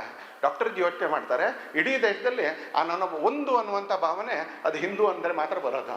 ಜನ ಎಲ್ಲರ ಮನಸ್ಸಲ್ಲೂ ತಾವು ಹಿಂದೂ ಮಾತ್ರ ಅಲ್ಲ, ಹೇಳಲಿಕ್ಕೆ ಮಾತ್ರ ಅಂತಲ್ಲ, ನಾವು ಹಿಂದೂ, ಆ ಕಾರಣಕ್ಕೆ ನಾವು ಒಂದು. ಎರಡನೇದು, ಆ ಕಾರಣಕ್ಕೆ ನಮ್ದೊಂದು ವಿಶಿಷ್ಟವಾಗಿರ್ತಕ್ಕಂಥ ಜೀವನ ಶೈಲಿ ಇದೆ, ನಮ್ದೊಂದು ವಿಶಿಷ್ಟವಾಗಿರ್ತಕ್ಕಂಥ ಜೀವನ ಪ್ರಕಾರ ಇದೆ, ನಡ್ಕೊಳ್ಬೇಕಾಗಿರ್ತಕ್ಕಂಥ ರೀತಿ ಇದೆ. ಆ ನಡವಳಿಕೆ ಇವತ್ತೇನು ನಾವು ಪಂಚಪರಿವರ್ತನೆ ಅಂತ ಹೇಳ್ತಾ ಇದ್ದೀವಿ, ನಂತರದ ನನ್ನ ಮಾತುಗಳಲ್ಲಿ ಕೆಲವೊಂದು ಅದನ್ನು ಸ್ಪರ್ಶ ಮಾಡ್ತೀನಿ ಅಂತಲೇ. ಹೇಗೆ ನಡ್ಕೊಳ್ಬೇಕು ಅನ್ನೋದಕ್ಕೂ ಒಂದಷ್ಟು ನಿಯಮಗಳಿದಾವೆ, ಒಂದಷ್ಟು ಪದ್ಧತಿಗಳಿದ್ದಾವೆ. ಹೇಗೆ ಬೇಕಂದ್ರೆ ಹಾಗೆ ನಡ್ಕೊಂಡು ಹಿಂದೂ ಅಂತ ಬೋರ್ಡ್ ಹಾಕಿದ್ರೆ ಆಗಲ್ಲ. ಹೇಗೆ ಬೇಕಂದ್ರೆ ಹಾಗೆ ನಡ್ಕೊಳ್ತೀವಿ. ನಾನು ನಮ್ಮ ಮನೆ ಹಿಂದೂ ಮನೆ ಅಂತ ಬೋರ್ಡ್ ಹಾಕೊಳಕ್ಕಾಗಲ್ಲ. ಮೊದಲನೇ ನಾನು ಹಿಂದೂ ಅಂತ ಅನ್ಕೊಳ್ಬೇಕು. ಎರಡನೇದು ಹಿಂದೂ ಅಂತ ಅನ್ಕೊಳ್ಳೋರೆಲ್ಲರೂ ಒಟ್ಟಾಗಬೇಕು. ಮೂರನೇದು ಆ ಥರ ಒಟ್ಟಾದವರೆಲ್ಲರೂ ಒಂದು ಜೀವನ ಶೈಲಿಯನ್ನು ರೂಢಿಸ್ಕೊಳ್ಬೇಕು. ಯಾವುದು ಮರ್ತು ಹೋಗಿದೆಯೋ ಆ ಜೀವನ ಶೈಲಿಯನ್ನು ರೂಢಿಸ್ಕೊಳ್ಬೇಕು. ಪೂಜನೀಯ ಡಾಕ್ಟರ್ ಜಿಯವರು ಈ ಚಟುವಟಿಕೆಗೋಸ್ಕರ ಸಂಘ ಆರಂಭ ಮಾಡಿದ್ರು. ಸಂಘ ಆರಂಭ ಮಾಡಿದ್ಮೇಲೆ ವರ್ಷಕ್ಕೊಂದು ವಾರ್ಷಿಕ ಅಧಿವೇಶನ, ತಿಂಗಳಿಗೆ ಒಂದು ಸಣ್ಣ ಮೀಟಿಂಗು, ಈ ಥರ ಮಾಡಲಿಲ್ಲ. ಸಂಘ ಈ ಥರದ್ದು ಯಾವ ಔಪಚಾರಿಕ ವ್ಯವಸ್ಥೆಯಲ್ಲೂ ಇಲ್ವೇ ಇಲ್ಲ. ನಮ್ದು ಎಕ್ಸಿಕ್ಯೂಟಿವ್ ಕಮಿಟಿ ಮೀಟಿಂಗೇ ನಡೆಯಲ್ಲ. ಸಂಘ ಪ್ರಾಕ್ಟೀಸ್, ಆಚರಣೆಗೆ ಮಹತ್ವ ಕೊಡ್ತಾ ಅಂತಲೇ. ಹಾಗಾಗಿ ಆ ಹಿಂದೂ ಅಂತ ಅನ್ಕೊಳ್ಬೇಕು. ಯಾರು ವ್ಯಕ್ತಿ ಅಂತ ಅನ್ಕೊಳ್ಬೇಕು. ಆ ವ್ಯಕ್ತಿ ತಯಾರಾಗೋದಿಲ್ಲ ಅಂತ ಕೇಳಿದ್ರೆ ಶಾಖೆಯಲ್ಲಿ ತಯಾರು. ನಿನ್ನೆ ಮಾನ್ಯ ಪ್ರಧಾನಮಂತ್ರಿಗಳು ತಮ್ಮ ಭಾಷಣದಲ್ಲಿ ನಾಣ್ಯ ಮತ್ತು ಸ್ಟ್ಯಾಂಪನ್ನು ಬಿಡುಗಡೆ ಮಾಡಬೇಕಾದ್ರೆ ಭಾಳ ನೀಟಾಗಿ ಬರುತ್ತಲ್ಲ ಅಂತ. ರಾಷ್ಟ್ರ ನಿರ್ಮಾಣಕ್ಕೆ ಹಾಕಬೇಕು ವ್ಯಕ್ತಿ ನಿರ್ಮಾಣ. ವ್ಯಕ್ತಿ ನಿರ್ಮಾಣ ಎಲ್ಲಿ ಅಂತ ಕೇಳಿದ್ರೆ ಶಾಖೆಯಲ್ಲಿ. ವ್ಯಕ್ತಿ ನಿರ್ಮಾಣ ಮೀಟಿಂಗ್ನಲ್ಲಲ್ಲ, ವ್ಯಕ್ತಿ ನಿರ್ಮಾಣ ಪದವಿಯಿಂದಲ್ಲ, ವ್ಯಕ್ತಿ ನಿರ್ಮಾಣ ಬೇರೆ ಯಾವುದೋ ಮಾರ್ಗದಿಂದಲ್ಲ. ವ್ಯಕ್ತಿ ನಿರ್ಮಾಣ ಹೇಗೆ ಅಂತ ಕೇಳಿದ್ರೆ ಶಾಖೆಯಲ್ಲಿ. ಶಾಖೆ ಬರ್ತಾ ಹೋಗಬೇಕು. ಶಾಖೆ 1 ಇತ್ತು, 10 ಆಯಿತು, 1000 ಆಯಿತು, 50,000 ಆಯಿತು. ಕಳೆದ ವರ್ಷ ವರದಿಯಾಗಿರ್ತಕ್ಕಂಥದ್ದು 89,000. ಈ ವರ್ಷ ಬಹುತೇಕ ಈ ವರ್ಷದ ಉತ್ಸವ ಮುಗಿಬೇಕಾದ್ರೆ 1,00,000 ಸ್ಥಾನಗಳಲ್ಲಿ ಶಾಖೆ ಆಗುತ್ತೆ. ಇಲ್ಲಿರ್ತಕ್ಕಂಥ ಭಾಳ ಜನ ತಮ್ಮ ಜೀವನದ ಬಾಲ್ಯವನ್ನ ತಾರುಣ್ಯವನ್ನ ಶಾಖೆಯಲ್ಲೇ ಕಳೀತಾ ಬಂದರು. ಇವತ್ತು ಸಮಾಜ ಜೀವನದಲ್ಲಿ ವ್ಯಸ್ತರಾಗಿರೋದ್ರಿಂದಾಗಿ ಬರ್ಲಿಕ್ಕಿಲ್ಲ. ಅವ್ರಿಗೂ ನನ್ನ ಮನವಿ ಇದೆ, ಅದ್ರ ಜೊತೆ ಸಂಪರ್ಕ ಕಟ್ಕೊಳ್ಬಾರ್ದು. ಅದ್ರ ಜೊತೆ ಸಂಪರ್ಕ ಕಟ್ಕೊಳ್ಬಾರ್ದು. ಯಾಕಂದ್ರೆ ಹೃದಯದ ಜೊತೆಗೆ ಸಂಪರ್ಕ ಕಟ್ಕೊಳ್ಬಾರ್ದು ಅಂತಲೇ. ಯಾಕಂದ್ರೆ ಫ್ರೆಶ್ ಬ್ಲಡ್ ಅಂತಕ್ಕಂಥದ್ದು ಮನುಷ್ಯನ ಜೀವನಕ್ಕೆ, ದೇಹಕ್ಕೆ ಶುದ್ಧವಾಗಿರ್ತಕ್ಕಂಥ ರಕ್ತ ಮನುಷ್ಯನ ದೇಹಕ್ಕೆ ಬರ್ತಕ್ಕಂಥದ್ದು ಆ ಹೃದಯದ ಮುಖಾಂತರನೇ ಪಂಪ್ ಆಗ್ತಕ್ಕಂಥ. ಹಾಗೆ ಅದ್ರ ಜೊತೆ ನಮ್ಮ ಸಂಪರ್ಕ ಶಾಶ್ವತವಾಗಿರ್ಬೇಕು ಅಂತಲೇ. ಸದಾ ಆಗಲಿಲ್ಲ ಅಂದ್ರೆ ಯಾವಾಗಾದ್ರೂ ಒಂದ್ಸಲಿ ಆದ್ರೂ ಶಾಶ್ವತವಾಗಿರ್ಬೇಕು. ಇಲ್ಲಿರ್ತಕ್ಕಂಥ ಬಹಳ ಜನ ಅರಳಿರ್ತಕ್ಕಂಥದ್ದು ಹಾಗೆ. ನಿನ್ನೆ ಒಂದು ರಾಜಕೀಯ ಪಕ್ಷದವರು RSS ಏನು ಕೊಟ್ಟಿದೆ, ನಿನ್ನೆ ಸ್ಟ್ಯಾಂಪ್ ಬಿಡುಗಡೆ ಆದ್ಮೇಲೆ ಕೆಲವರಿಗೆ ಸಿಕ್ಕಾಪಟ್ಟೆ ಹೊಟ್ಟೆಲಿ ಉರಿ ಶುರು ಆಗ್ಬಿಟ್ಟಿದೆ ಅಂತ. ಅದರಲ್ಲೂ ಭಾರತ್ ಮಾತೆ ಆ ನಾಣ್ಯದಲ್ಲಿ, ಅದರಲ್ಲೂ ಚಡ್ಡಿ ಈಗಿನ ಗಣವೇಶದ್ದಲ್ಲ. ಈಗಿನ ಗಣವೇಶ ಇನ್ನೂ ನಮ್ಮಲ್ಲಿ ಅನೇಕರಿಗೆ ಖುಷಿ ಇಲ್ಲ. ಹಳೆ ಗಣವೇಶ ಯಾವುದ್ರ ಬಗ್ಗೆ ಭಾಳ ಸ್ವಾಭಿಮಾನದಿಂದ ಅನೇಕರು ಇನ್ನೂ ಇಟ್ಕೊಂಡಿದ್ದಾರೆ ಬೀರೂನಲ್ಲಿ. ಇಲ್ಲ ಅದನ್ನು ಬಿಡೋದಿಲ್ಲ ನಾನು ಅಂತ. ಆ ಹಳೆ ಗಣವೇಶದಲ್ಲಿ ಸ್ವಯಂ ಸೇವಕರು ಅನೇಕರಿಗೆ ನಿನ್ನೆ ಕಣ್ಣಲ್ಲಿ ನೀರು. ಯಾಕಂದ್ರೆ ಹಳೆ ಗಣವೇಶದಲ್ಲಿ ಸ್ವಯಂ ಸೇವಕರಿದ್ದಾರೆ ಆ ನಾಣ್ಯದಲ್ಲಿ ಅಂತ. ಇದನ್ನ ನೋಡಿದ ಮೇಲೆ ನಮ್ಮ ದೇಶದಲ್ಲಿ ಒಂದು ಅರಾಜಕ ವಿಚಾರದವರಿಗೆ, ವಾಮಪಂಥಿ ವಿಚಾರದವರಿಗೆ ನಿನ್ನೆ ಬೆಳಿಗ್ಗೆಯಿಂದ ಅವರಿಗೆ ನಿದ್ದೆನೇ ಬರ್ತಾ ಇಲ್ಲ ಅಂತ. ಬೆಳಿಗ್ಗೆಯಿಂದ ನಿದ್ದೆನೇ ಬರ್ತಾ ಇಲ್ಲ ಅವ್ರಿಗೆ.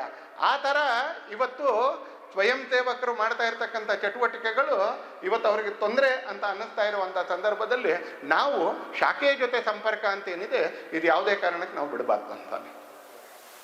ಪೂಜನೀಯ ಡಾಕ್ಟರ್ ಜಿಯವರು ಆ ಶಾಖೆಗೆ ಸ್ವಯಂ ಸೇವಕರನ್ನು ಕರೆದರು.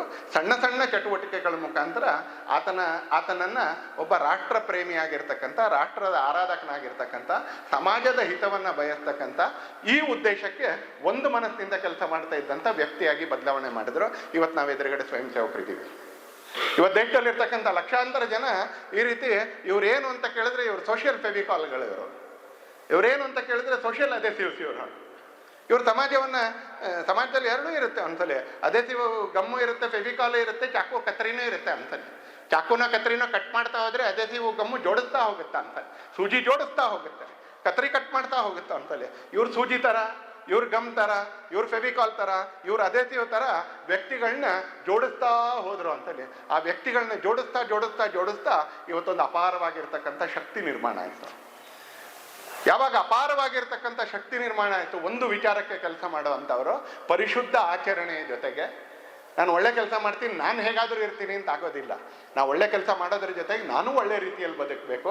ಪರಿಶುದ್ಧ ಆಚರಣೆಯ ಜನ ಸಮಾಜ ಜೀವನದ ಅನೇಕ ಕ್ಷೇತ್ರಗಳನ್ನ ಪ್ರವೇಶ ಮಾಡ್ತಾ ಹೋದರು.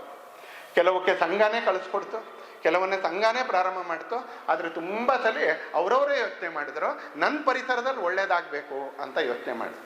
ಸಂಘ ಸ್ವಯಂ ಸೇವಕರು ಕೇವಲ ಶಾಖೆ ನಡೆಸಲಿಲ್ಲ, ಕೇವಲ ಶಾಖೆ ನಡೆಸಲಿಲ್ಲ. ಅವರು ಶಾಖೆ ಮಾತ್ರ ನಡೆಸಿದ್ರೆ ಅವ್ರ ಸಮಾಜದಲ್ಲಿ ಒಂದು ಕಲ್ಟ್ ಆಗ್ಬಿಡ್ತಾ ಇದ್ರು, ಒಂದು ಪಂಥ ಆಗ್ಬಿಡ್ತಾ ಇದ್ರು. ಸಮಾಜದಲ್ಲಿ ಅನೇಕ ಗ್ರೂಪ್ಗಳಿದ್ದಾವೆ, ಹಾಗೆ ನಾವು ಒಂದು ಗ್ರೂಪ್ ಆಗ್ಬಿಡ್ತಿದ್ದೋ. ಆದರೆ ಪೂಜನೀಯ ಡಾಕ್ಟರ್ ಜಿಯವರು ಡೇ 1 ಹೇಳಿದ್ದಾರೆ, ಸಮಾಜದಲ್ಲಿ ಒಂದು ಪ್ರತ್ಯೇಕ ಘಟಕ ಆಗಕ್ಕೆ ನಮ್ಗೆ ಇಷ್ಟ ಇಲ್ಲ, ನಮಗೆ ಸಮಾಜದೊಳಗೆ ಲೀನ ಆಗಬೇಕು ಅಂತ. ಈಗಿನ ಸರ್ಸಂಘಚಾಲಕರು, ಪೂಜನೀಯ ಸರ್ಸಂಘಚಾಲಕರಾಗಿರ್ತಕ್ಕಂಥ ಮೋಹನ್ಜಿ ಭಾಗವತರು ಅವರು ಕೂಡ ಇತ್ತೀಚೆಗೆ ಒಂದು 6 ತಿಂಗಳ ಕೆಳಗೆ ಬೈಠಕಲ್ಲಿ ಹೇಳಿದ್ರು, 100 ವರ್ಷ ಆಚರಣೆ ಮಾಡ್ತಾ ಇದ್ದೀವಿ ಅಂತ ನಮ್ಗೆ ಆನಂದ ಆಗ್ತಾ ಇಲ್ಲ. ನಾವು ಯಾವ ಕೆಲಸ ಮಾಡಬೇಕು ಅಂತ ಹೊರಟಿದ್ವೋ 100 ವರ್ಷ ಆದರೂ ಇದು ಮುಗಿತಾ ಇಲ್ವಲ್ಲ ಅಂತಕ್ಕಂಥ ದುಃಖ ಅಲ್ಲ, ಅದು ಒಂದು ವ್ಯಥೆಯ ಜೊತೆಗೆ ನಾವು 100ರ ಸಂಭ್ರಮದಲ್ಲಿ ಇದ್ದೀವಿ ನಾವು. ಯಾಕಂದ್ರೆ ಪೂಜನೀಯ ಡಾಕ್ಟರ್ ಜಿ ಅವರು ಹೇಳಿದ್ರು, ಯಾವಾಗ ಇಡೀ ಸಮಾಜ ಸಂಘದ ಸ್ವಯಂ ಸೇವಕರು ಯೋಚನೆ ಮಾಡಿದ ಹಾಗೆ ಮಾಡುತ್ತಾರೋ ಆಗ ನಾವು ಸಮಾಜದಲ್ಲಿ ಲೀನ ಆದ ಹಾಗೆ. ಆಮೇಲೆ ಸಮಾಜದಲ್ಲಿ ಒಂದು ಬೇರೆನೇ ಸಂಘಟನೆ, ಬೇರೆನೇ ಗಣವೇಶದ ಜೊತೆಗೆ ಬೇರೆನೇ ಕಾರ್ಯಾಲಯದ ಜೊತೆ ಕೆಲಸ ಮಾಡುವಂಥ ಅವಶ್ಯಕತೆ ಇಲ್ಲ. ಹಾಗಾಗಿ ಸಂಘ ಎಲ್ಲ ಮನೆಗಳಲ್ಲೂ ಕ್ರಿಯಾನ್ವಯನ ಆಗ್ಬಿಡ್ಬೇಕು, ಎಲ್ಲ ವ್ಯಕ್ತಿಗಳ ಮುಖಾಂತರ ಪ್ರತಿಬಿಂಬಿತವಾಗಬೇಕು. ಹೀಗೆ ಮೋಹನ್ಜಿ ಭಾಗವತರು ಹೇಳ್ತಾರೆ, ನಮಗೆ 100ರ ಸಂಭ್ರಮ ಅಂತ. ಉಳಿದೆಲ್ಲ ಸಂಘಟನೆಗಳಿಗೆ ಶತಾಬ್ದಿ ಶತಾಬ್ದಿ ಶತಾಬ್ದಿ ಶತಾಬ್ದಿ ಅಂದರೆ ದೊಡ್ಡ ಸಂಭ್ರಮದ ಆಚರಣೆ ಅಂತ. ಆದರೆ ಪೂಜನೀಯ ಸತ್ಸಂಗ ಚಾಲಕರು ಹೇಳ್ತಾರೆ, ನಮಗೆ ಭಾಳ ಸಂಭ್ರಮದ ಆಚರಣೆ ಅಲ್ಲ, ಜವಾಬ್ದಾರಿಯನ್ನು ನೆನಪು ಮಾಡ್ತಕ್ಕಂಥ ಕ್ಷಣ ಇದು. ಯಾಕಂದರೆ ಡಾಕ್ಟರ್ ಜಿ ಅವರು ತೀರ್ಕೊಳ್ಳೋಕೆ 1 ವರ್ಷ ಮುಂಚೆ ಹೇಳಿದ್ರು, ನನ್ನ ಕಣ್ಣೆದುರಿಗೆ ಸಂಘ ಸಮಾಜದಲ್ಲಿ ಲೀನ ಆಗೋದನ್ನು, ಸಂಘ ಬಂದಾಗೋದನ್ನಲ್ಲ, ಸಮಾಜದಲ್ಲಿ ಲೀನ ಆಗೋದನ್ನು ನೋಡಲಿಕ್ಕೆ ಅಂತ ಬಯಸ್ತೀನಿ ನಾನು. ಯಾವುದನ್ನು ನಾವು ಸ್ವಯಂ ಸೇವಕರಿಂದ ಅಪೇಕ್ಷೆ ಪಡ್ತೀವೋ ಅದೆಲ್ಲವನ್ನು ಸಮಾಜನೇ ರೂಢಿಸ್ಕೊಂಡಾಗ ಸಂಘದ ಪ್ರತ್ಯೇಕ ಕೆಲಸ ಮುಗಿಯುತ್ತೆ ಅಂತ ಡಾಕ್ಟರ್ ಜಿ ಅವರು ಹೇಳಿದರು. ಅದನ್ನೇ ಮೋಹನ್ಜಿ ಭಾಗವತರು ಕೂಡ ಹೇಳ್ತಾರೆ, ಪೂಜನೀಯ ಸತ್ಸಂಗ ಚಾಲಕರು. ನಮಗೆ ಆತ್ಮಾವಲೋಕನಕ್ಕೆ ನಮ್ಮನ್ನು ಹಟ್ಟತಕ್ಕಂಥ ಕ್ಷಣ ಇದು. ಆದರೆ ಆ ಆತ್ಮಾವಲೋಕನ ಸಂದರ್ಭದಲ್ಲೂ ನಮಗೊಂದು ಆನಂದ ಇದೆ ಏನಂದರೆ, we have made N impact. ನಾವೊಂದು ಪರಿಣಾಮ ತಗೊಂಡು ಬಂದಿದ್ದೀವಿ ದೇಶದಲ್ಲಿ. ಇಲ್ಲಿರ್ತಕ್ಕಂಥ ಪ್ರತಿಯೊಬ್ಬ ಸ್ವಯಂ ಸೇವಕನು, ಇಲ್ಲಿರ್ತಕ್ಕಂಥ ಪ್ರತಿ ಸ್ವಯಂ ಸೇವಕರ ಕುಟುಂಬನೂ, ಇಲ್ಲಿರ್ತಕ್ಕಂಥ ಸ್ವಯಂ ಸೇವಕರ ಕುಟುಂಬದ ಮಾತೆಯರು ಕೂಡ ಸಮಾಜದಲ್ಲಿ ಒಂದು ದೊಡ್ಡದಾಗಿರ್ತಕ್ಕಂಥ ಪರಿಣಾಮ ತಗೊಂಡು ಬಂದಿದ್ದಾರೆ. ಇವತ್ತು RSS is equal to credibility, ವಿಶ್ವಾಸಾರ್ಹತೆ. ಸಂಘದ ಕಾರ್ಯಕರ್ತ ಇದ್ದಾನೆ ಅಂತ ಹೇಳಿದ್ರೆ ಚೆನ್ನಾಗಿ ಆಗೋಗುತ್ತಪ್ಪ. ಧರ್ಮಸ್ಥಳದ ವೀರೇಂದ್ರ ಹೆಗಡೆ ಅವರು ಧರ್ಮಸ್ಥಳದಲ್ಲಿ ಕನ್ನಡ ಸಾಹಿತ್ಯ ಸಮ್ಮೇಳನ ಮಾಡಬೇಕು ಅಂತಾದಾಗ ಅವ್ರು ಒಪ್ಕೊಂಡ ಮೇಲೆ ಮಾಡೋದು ಮೊದಲನೇ ಕಾಲ ಸಂಘದ ಕಾರ್ಯಕ್ಕೆ ನನಗೊಬ್ಬ ಸೆಕ್ರೆಟರಿ RSSನವನು ಬೇಕು ಅಂತ. ಬಹಳ ವರ್ಷಗಳಷ್ಟು ಮುಂಚೆ, ಈಗಲ್ಲ, ಒಂದು 30 ವರ್ಷಗಳಷ್ಟು ಮುಂಚೆ ಅವ್ರು ಧರ್ಮಸ್ಥಳ ಅನ್ನೋದು ಎಷ್ಟು ದಾನ ಧರ್ಮಕ್ಕೆ ಎಷ್ಟು ಪ್ರಸಿದ್ಧ ಕೇಂದ್ರ ಅಂತ ನಮಗೆ ಚೆನ್ನಾಗಿ ಗೊತ್ತಿದೆ. ಅಲ್ಲಿ ಸಾಹಿತ್ಯ ಸಮ್ಮೇಳನ ಆಗಬೇಕು ಅಂತ ಹೇಳಿದ್ರೆ ಅವ್ರ ಕಂಡೀಷನ್, ಯಾಕಂದ್ರೆ ರಾಜಕೀಯವಾಗಿ ವಿರೋಧಿಗಳಿದ್ದಂಥ ಸಮಯ ಅದು. ಹಾಗಾಗಿ ಅವ್ರು ಒಪ್ಕೊಳ್ಳೋಕ್ಕಿಂತ ಮುಂಚೆ ಹಾಕಿದ ಕಂಡೀಷನ್ನು ಮತ್ತು ಒಪ್ಕೊಂಡ ನಂತರ ಮಾಡಿದ ಮೊದಲನೇ ಫೋನ್ ಕಾಲು ಅವೆರಡು ಅಂತ ಕೇಳಿದ್ರೆ, ನಂದು ಅದೇನು ಸ್ವಾಗತ ಸಮಿತಿ ಆಗುತ್ತೆ, ಆ ಸ್ವಾಗತ ಸಮಿತಿಗೆ ಸೆಕ್ರೆಟರಿ ಯಾರಾದರೂ ಒಬ್ಬರು RSSನವರೇ ಬೇಕು. ಸಂಘದ ಕಾರ್ಯಾಲಯಕ್ಕೆ ಫೋನ್ ಮಾಡಿ ಸಂಘದ ಕಡೆಯಿಂದ ಒಬ್ಬ ಕಾರ್ಯದರ್ಶಿ ನಿಯುಕ್ತಿ ಮಾಡ್ಕೊಳ್ತಾರೆ. ಉಳಿದೆಲ್ಲರೂ ಅವ್ರು ತನ್ನ ಹಿತೈಷಿಗಳನ್ನ, ತನ್ನ ಪರಿಚಯದವ್ರನ್ನ ಜೋಡಿಸ್ಕೊಳ್ತಾರೆ. ಆದರೆ ಒಬ್ಬ ಕಾರ್ಯದರ್ಶಿ ಸಾಹಿತ್ಯ ಸಮ್ಮೇಳನ ಚೆನ್ನಾಗಿ ಆಗಬೇಕು ಅಂತ ಹೇಳಿದ್ರೆ ಯಾರಾದರೂ RSSನವ್ರು ಬೇಕು. RSSನಲ್ಲಿ ಸಾಹಿತ್ಯ ಸಮ್ಮೇಳನವನ್ನು ಚೆನ್ನಾಗಿ ಮಾಡೋದು ಹೇಗೆ ಅಂತ ಟ್ರೈನಿಂಗ್ ಕೊಡ್ತಾರಾ ಅಂತ ಕೇಳಿದ್ರೆ ಏನು ಕೊಡಲ್ಲ. ನಮ್ಮ ಶಾಖೆಗಳಲ್ಲಿ ಕಬಡ್ಡಿ ಆಡಿಸ್ತಾರೆ, ನಮ್ಮ ಶಾಖೆಯಲ್ಲಿ ಇನ್ಯಾವುದೋ ಒಂದು ಆಟ ಆಡಿಸ್ತಾರೆ. ಅಲ್ಲಿ ಸಾಹಿತ್ಯ ಸಮ್ಮೇಳನ ಚೆನ್ನಾಗಿ ಮಾಡೋದು ಹೇಗೆ ಅಂತ ಕಲಿಸ್ಕೊಡೋದಿಲ್ಲ. ಆದರೆ ನಿಧಾನಕ್ಕೊಂದು ಸ್ವಭಾವ ಬರುತ್ತೆ, ನನ್ನ ಸುತ್ತಮುತ್ತ ಏನೇನಿದೆಯೋ ಅದೆಲ್ಲವೂ ಚೆನ್ನಾಗಿ ಆಗುವಾಗ ನೋಡ್ಕೊಳ್ಬೇಕು. ಸುತ್ತಮುತ್ತ ಒಂದು ನದಿ ಹರಿತಾ ಹರಿತಾ ಹರಿತಾ ತನ್ನ ಎಡ ಬಲಗಳಲ್ಲಿರ್ತಕ್ಕಂಥ ಜೀವನವನ್ನು ಸಮೃದ್ಧ ಮಾಡಿದ ಹಾಗೆ, ಒಂದು ಮರ ಬೆಳೀತಾ ಬೆಳೀತಾ ಬೆಳೀತಾ ಬೆಳೀತಾ ತನ್ನ ಪರಿಸರದಲ್ಲಿ ಶುದ್ಧ ಗಾಳಿ, ತನ್ನ ಪರಿಸರದಲ್ಲಿ ಒಂದು ಆಹ್ಲಾದಕರವಾಗಿರ್ತಕ್ಕಂಥ ವಾತಾವರಣ, ಅದರ ನೆರಳಿನಲ್ಲಿ ಪಕ್ಷಿಗಳು, ಪ್ರಾಣಿಗಳು ಜೊತೆಗೆ ಮಕ್ಕಳು ಆಡ್ಬೋದಾಗಿರ್ತಕ್ಕಂಥ ಒಂದು ವಾತಾವರಣ ಹೇಗೆ ಒಂದು ಮರ ನಿರ್ಮಾಣ ಮಾಡುತ್ತೋ ಹಾಗೆ ಸಂಘ ಮರನೇ ಹಸುನ್ ಸಾಕುತ್ತೆ ಅಂತೇನಿಲ್ಲ, ಮರನೇ ಮಗುನ್ ಪಾಲಿಸುತ್ತೆ ಅಂತೇನಿಲ್ಲ. ಆದರೆ ಆ ಮರದ ನೆರಳು ಒಂದು ಮಗುವಿಗೆ ಜಾಗ ಆಗುತ್ತೆ, ಒಂದು ಪಕ್ಷಿಗೆ ಆಶ್ರಯ ತಾಣ ಆಗುತ್ತೆ, ಒಂದು ನದಿಯ ನೀರು ಅಕ್ಕಪಕ್ಕದಲ್ಲಿ ಜೀವ ಸೃಷ್ಟಿ ಮಾಡುತ್ತೆ. ಹಾಗೆ ಸಂಘ ಹರಿತಾ ಹರಿತಾ ಹರಿತಾ ಹರಿತಾ ಹರಿತಾ ಕಳೆದ 100 ವರ್ಷಗಳಲ್ಲಿ ಸಮಾಜದಲ್ಲಿ ಪ್ರತಿ ಕ್ಷೇತ್ರದಲ್ಲಿ ಎಲ್ಲ ಅದು ಸ್ವಲ್ಪ ದಿನದಿಂದ ನಡ್ಕೊಂಡು ಬರ್ತಾ ಇದೆಯೋ ಅಂತ ಎಲ್ಲ ಕಡೆಗಳಲ್ಲಿ ಆ ಏರಿಯಾದಲ್ಲಿ ಆ ಪ್ರದೇಶದಲ್ಲಿ ನಡೀತಾ ಇರ್ತಕ್ಕಂಥ ಚಟುವಟಿಕೆಗಳನ್ನ ನಿಧಾನಕ್ಕೆ ಪ್ರಭಾವಿಸ್ಲಿಕ್ಕೆ ಪ್ರಾರಂಭ ಆಯಿತು. ಗಣಪತಿ ಉತ್ಸವ ಮಾಡ್ತಾ ಇದ್ದೀವಿ, ಕೇಸರಿ ಧ್ವಜ ಕಟ್ಟಬೇಕು. ದುರ್ಗಾ ಪೂಜಾ ಪೆಂಡಾಲ್ ಮಾಡ್ತಾ ಇದ್ದೀವಿ, ಆಪರೇಷನ್ ಸಿಂಧೂರ್ನ ಪ್ರತಿಕೃತಿ ಮಾಡಬೇಕು. ಬಿಜೆಪಿಯವರಲ್ಲ ಹೇಳ್ತೀವಿ. ಚಿತ್ರದುರ್ಗದಲ್ಲಿ ಗಣಪತಿ ಮೆರವಣಿಗೆ ನಡೆಯುತ್ತೆ, ಇಡೀ ಸಮಾಜ ಸೇರ್ಕೊಂಡು ಮಾಡುತ್ತೆ. ನಮ್ಮ ಶಕ್ತಿನೇ ಇಲ್ಲ ಅದು ಅಷ್ಟೊಂದು. ಅದು ನಾವು ಮಾಡ್ತಾ ಇದ್ದೀವಿ ಅಂತ ಹೇಳಕ್ಕೆ ನಮ್ಮ ಹತ್ರ ಶಕ್ತಿನೇ ಇಲ್ಲ ಅಂತಲೇ 1 ಲಕ್ಷ ಜನ ಸೇರ್ತಾರೆ ಗಣಪತಿ ಉತ್ಸವದ ಮೆರವಣಿಗೆಗೆ. ಅದರಲ್ಲಿರ್ತಕ್ಕಂಥ ಥೀಮ್ ನೋಡಿದ್ರೆ, ಅದರಲ್ಲಿರ್ತಕ್ಕಂಥ ಸಂದೇಶಗಳನ್ನ ನೋಡಿದ್ರೆ ನೀವು ಅಲ್ಲಿರ್ತಕ್ಕಂಥವ್ರು ಎಲ್ಲರೂ ಸಾಮಾಜಿಕ ಸಮರಸತೆಯ, ಪರಿಸರ ಸಂರಕ್ಷಣೆಯ, ದೇಶಭಕ್ತಿಯ, ಆಪರೇಷನ್ ಸಿಂಧೂರ್ನ ಈ ಎಲ್ಲ ಸಂದೇಶಗಳನ್ನ ಕೊಡ್ತಾರೆ ಅನ್ಸಲ್ಲ. ನಡೀತಾ ಇರೋದು ಜಾತ್ರೆ ಯಾರ್ದು ಅಂತ ಕೇಳಿದ್ರೆ ಗಣಪತಿ ಉತ್ಸವ ನಡೀತಾ ಇರೋದು. ಆದರೆ ಸಂದೇಶ ಏನು ಅಂತ ಕೇಳಿದ್ರೆ ದೇಶಭಕ್ತಿದು. ದುರ್ಗಾ ಪೂಜೆ ನಡೀತಾ ಇರ್ತಕ್ಕಂಥ ಸಂದೇಶ ಏನು ಅಂತ ಕೇಳಿದ್ರೆ ಪರಿಸರ ಸಂರಕ್ಷಣೆದು. ಹೀಗೆ ನಿಧಾನಕ್ಕೆ ಆ ಆಶ್ರಯದಲ್ಲಿ ಉಳಿದೆಲ್ಲ ಬದುಕಿನ ಸಜ್ಜನ ಪದ್ಧತಿಗಳು ಕೂಡ, ಸದಾಚಾರಗಳನ್ನು ಕೂಡ ಜೋಡಿಸ್ಕೊಳ್ತಾ ಸಮಾಜ ನಡ್ಕೊಂಡು ಹೋಗ್ಲಿಕ್ಕೆ ಆರಂಭ ಆಯಿತು. ಇವತ್ತು ಆ ಯಾತ್ರೆಗೆ ಒಂದು 100 ವರ್ಷಗಳು. ಆ ಥರದೆಲ್ಲ ಚಟುವಟಿಕೆಗಳಿಗೆ ಅನೇಕ ಸಂಘಟನೆಗಳು ತೊಡಗಿಕೊಳ್ತು. ಹಾಗೆ ಸಾಮಾನ್ಯ ಜೀವನ ಕೂಡ ನಾವು ಸಂಘದ ಪ್ರೇರಣೆಯಿಂದ ಇದನ್ನು ಮಾಡ್ತಾ ಇದ್ದೀವಿ ಅಂತ ಹೇಳ್ತಕ್ಕಂಥ ಸಾವಿರಾರು ಸಂಘಟನೆಗಳು ನಿಮಗೆ ಯಲಹಂಕ, ಏರ್ಪೋರ್ಟು, ಹೆಬ್ಬಾಳ ಸುತ್ತಮುತ್ತ ನಿಮಗೆ ಸಿಗುತ್ತೆ. ನಾವು ಸಂಘದ ಪ್ರೇರಣೆಯಿಂದ ಇದನ್ನು ಮಾಡ್ತಾ ಇದ್ದೀವಿ ಅಂತ. ನಾವೆಲ್ಲೂ ಬೋರ್ಡ್ ಹಾಕ್ಕೊಳ್ಳಿಲ್ಲ, ಇವರೆಲ್ಲ ನಮಗೆ ಕೃತಜ್ಞತೆ ಅರ್ಪಿಸ್ತಾ ಇದ್ದಾರೆ ಅಂತ ಬೋರ್ಡ್ ಹಾಕ್ಕೊಳ್ಳಿಲ್ಲ. ಯಾಕಂದರೆ ಡಾಕ್ಟರ್ ಜಿ ಅವ್ರು ಹೇಳಿದರು, ನಿಧಾನಕ್ಕೆ ಸಂಘ ಸಮಾಜ ಆಗ್ಬಿಡ್ಬೇಕು, ಸಮಾಜದಲ್ಲಿನೇ ಆಗ್ಬಿಡ್ಬೇಕು. ಹೀಗಾಗಿ ನಾವೊಂದು ಪ್ರತ್ಯೇಕವಾಗಿರ್ತಕ್ಕಂಥ ಬೋರ್ಡ್ ಹಾಕ್ಕೊಳ್ಳಿಲ್ಲ ಅಂತ. ಶಿವಮೊಗ್ಗ ಜಿಲ್ಲೆಯಲ್ಲಿ ಒಂದು ಊರು, ಆ ಊರಿನಲ್ಲಿ ಸಂಘದ ಕೆಲಸ ಚೆನ್ನಾಗಿದೆ ಅಂತ ನಾನು ಅಲ್ಲಿ ಪ್ರಚಾರಕ್ಕಾಗಿದ್ದೆ. ಅಲ್ಲಿ ಊರಿನಲ್ಲಿ ಶಾಖೆಗೆ ಈಗ ಬರದೇ ಇರ್ತಕ್ಕಂಥ ಒಬ್ಬರು ವಯಸ್ಸಾಗಿರೋರ ಮನೆಗೆ ನಾನು ಹೋಗಿದ್ದೆ. ಹತ್ರ ಒಂದು 70-75 ವಯಸ್ಸು ಮಹಿಳೆಗೆ, ಪುರುಷರು ಅಲ್ಲ ಮಹಿಳೆ. ಆ ಮಹಿಳೆ ಮನೇಲಿ ಕಾಫಿ ಕೊಟ್ಟು ನನಗೆ ಮೊದಲು ಹೇಳಿದ್ದೇನು ಅಂತ ಕೇಳಿದ್ರೆ, ನಮ್ದು ಉಳಿದೆಲ್ಲ ಪದ್ಧತಿಗಳಲ್ಲಿ ತುಂಬ ಒಳ್ಳೆ ಊರಪ್ಪ, ಉಳಿದೆಲ್ಲ ಪದ್ಧತಿಗಳಲ್ಲಿ ಧಾರ್ಮಿಕ ವಿಷಯದಲ್ಲಿ ನಮ್ಮ ಒಳ್ಳೆ ಊರು. ಆದರೆ ಅದೆಲ್ಲ ಮಾಡ್ತಾ ಇದ್ದವರು ಸಿಕ್ಕಾಪಟ್ಟೆ ಸಿಗರೇಟು ಸೇರ್ತಾ ಇದ್ರು, ಸಿಕ್ಕಾಪಟ್ಟೆ ಗುಟ್ಕಾನು ತಿಂತಾ ಇದ್ರು, ಸಿಕ್ಕಾಪಟ್ಟೆ ಜೂಜು ಆಡ್ತಾ ಇದ್ರು. ಇದು ಮೂರು ಮಾಡ್ತಾ ಇದ್ರು ಅಂತ. ಸಿಗರೇಟು ಸೇರ್ತಾ ಇದ್ರು, ಗುಟ್ಕಾನು ತಿಂತಾ ಇದ್ರು, ಜೂಜು ಆಡ್ತಾ ಇದ್ರು ಅಂತ. ನನ್ನ ಸಂಘಕ್ಕೆ ಕೃತಜ್ಞ ಅಂತ ಅವ್ರು ಹೇಳ್ತಾರೆ. ನನ್ನ ಮನೆ ಮಗ, ಅವ್ರ ಮಗ ಯಾರು ಅನ್ನೋದು ನನಗೆ ಚೆನ್ನಾಗಿ ಗೊತ್ತು. ನಮ್ಮ ಮಗ ಕೂಡ ಅವ್ನು ಜೂಜಾಡಿ ಎಲ್ಲ ಕಳ್ಕೊಳ್ತಾ ಇದ್ದ, ಒಳ್ಳೆ ಸಂಪಾದನೆ ಮಾಡ್ತಾ ಇದ್ದ, ಜೂಡಾಡಿ ಎಲ್ಲ ಕಳ್ಕೊಳ್ತಾ. ಹಬ್ಬ ಒಳ್ಳೆ ಪೂಜೆ ಮಾಡಿ ಬಂದ್ಬಿಟ್ಟು ಇಸ್ಪೀಟ್ ಆಡ್ತಾ ಇದ್ರು, ಇಸ್ಪೀಟಲ್ಲಿ ದುಡ್ಡು ಕಳ್ಕೊಳ್ತಾ ಇದ್ರು. ನನಗೆ RSSಗೆ ಹೋಗೋಕ್ಕಾಗಿಲ್ಲ, ಆ ತಾಯಿ ಹೇಳಿದ್ದಷ್ಟೇ. ನನಗೆ RSSಗೆ ಹೋಗೋಕ್ಕಾಗಿಲ್ಲ, ಯಾಕಂದ್ರೆ ನೀವು ಬಿಡೋದಿಲ್ಲ. ಆದರೆ ನಾನು RSSಗೆ ಯಾವಾಗಲೂ ಕೃತಜ್ಞ ಆಗಿರ್ತೀನಿ. ಯಾಕೆ ಅಂತ ಕೇಳಿದ್ರೆ, ಇವತ್ತು ಸಿಗರೇಟು, ಗುಟ್ಕಾ ಮತ್ತು ಜೂಜಾಡೋದ್ರಲ್ಲಿ 100ರಲ್ಲಿ 1 ಭಾಗ ಕೂಡ ನಮ್ಮ ಊರಲ್ಲಿ ಉಳ್ಕೊಂಡಿಲ್ಲ. 30 ವರ್ಷ ಆಯ್ತು ನಮ್ಮೂರಿಗೆ RSS ಬಂದು ಅಂತ ಆ ತಾಯಿ ಹೇಳಿ. ನಾವು ನಮ್ಮ ಬೈಠಕಲ್ಲಿ ಹೇಳಿದ್ದಲ್ಲ, ನಮ್ಮ ಸಂಘ ಚಾಲಕರು ನಮ್ಮ ಕಾರ್ಯವಾರ ಹೇಳಿದ ಘಟನೆ ಅಲ್ಲ. ಒಂದು ಊರಿನಲ್ಲಿ ಇರ್ತಕ್ಕಂಥ ಒಬ್ಬ ಮುಗ್ಧ ತಾಯಿ ಹೇಳಿರ್ತಕ್ಕಂಥ ಮಾತು. ನಾನು ಹೋದಾಗ ಈಗ 40-45 ವರ್ಷ ಆಗಿದೆ ಆ ಊರಿನಲ್ಲಿ ಸಂಘಕ್ಕೆ.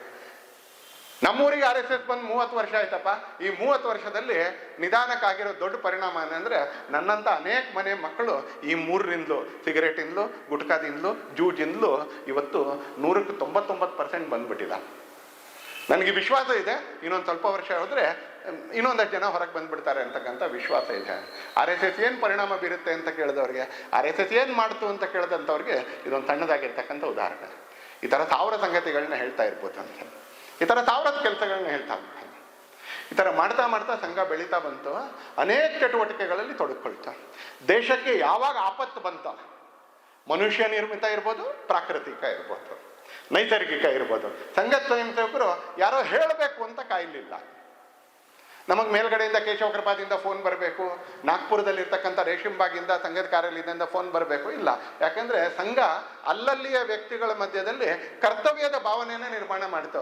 ನನ್ನ ಪರಿಸರ ನಾನು ತೊಡಗ್ಕೋಬೇಕು, ನನ್ನ ಪರಿಸರ ನಾನು ತೊಡಗ್ಕೋಬೇಕು.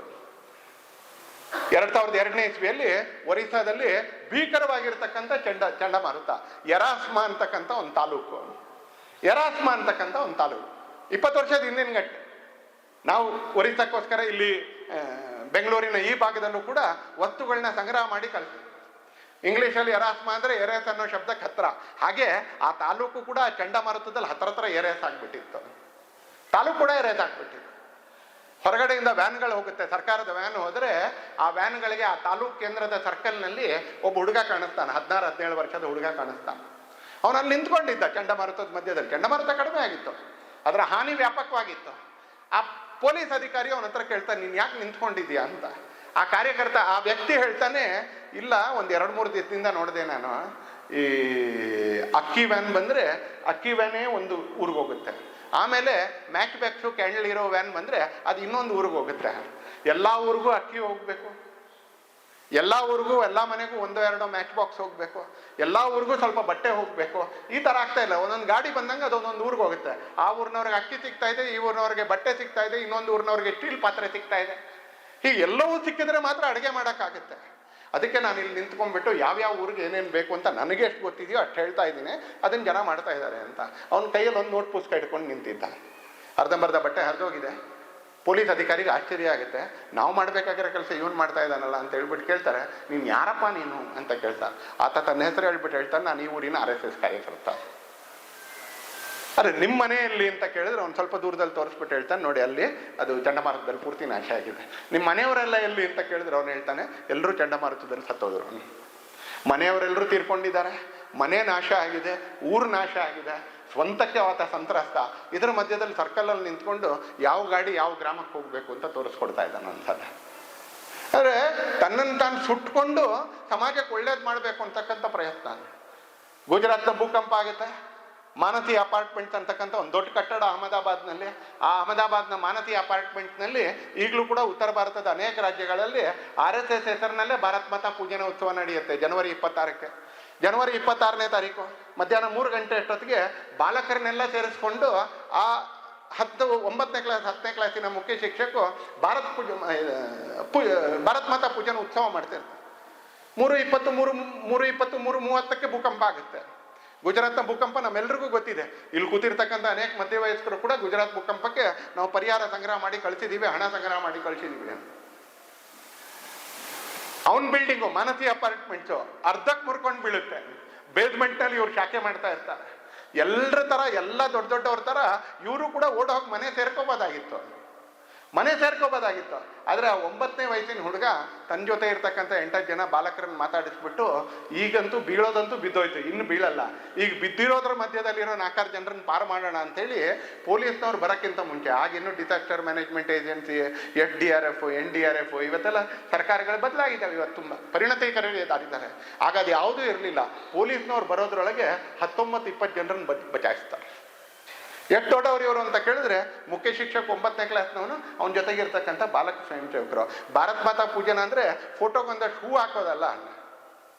ಭಾರತ್ ಮಾತಾ ಪೂಜನ ಅಂತ ಹೇಳಿದ್ರೆ ಫೋಟೋಗೆ ಪುಷ್ಪಾಂಜಲಿ ಮಾಡ್ತಾ ಮಾಡ್ತಾ ಮಾಡ್ತಾ ದೇಶದಲ್ಲಿರ್ತಕ್ಕಂಥ ಎಲ್ಲರನ್ನೂ ಕೂಡ ಪ್ರೀತಿಸೋದು.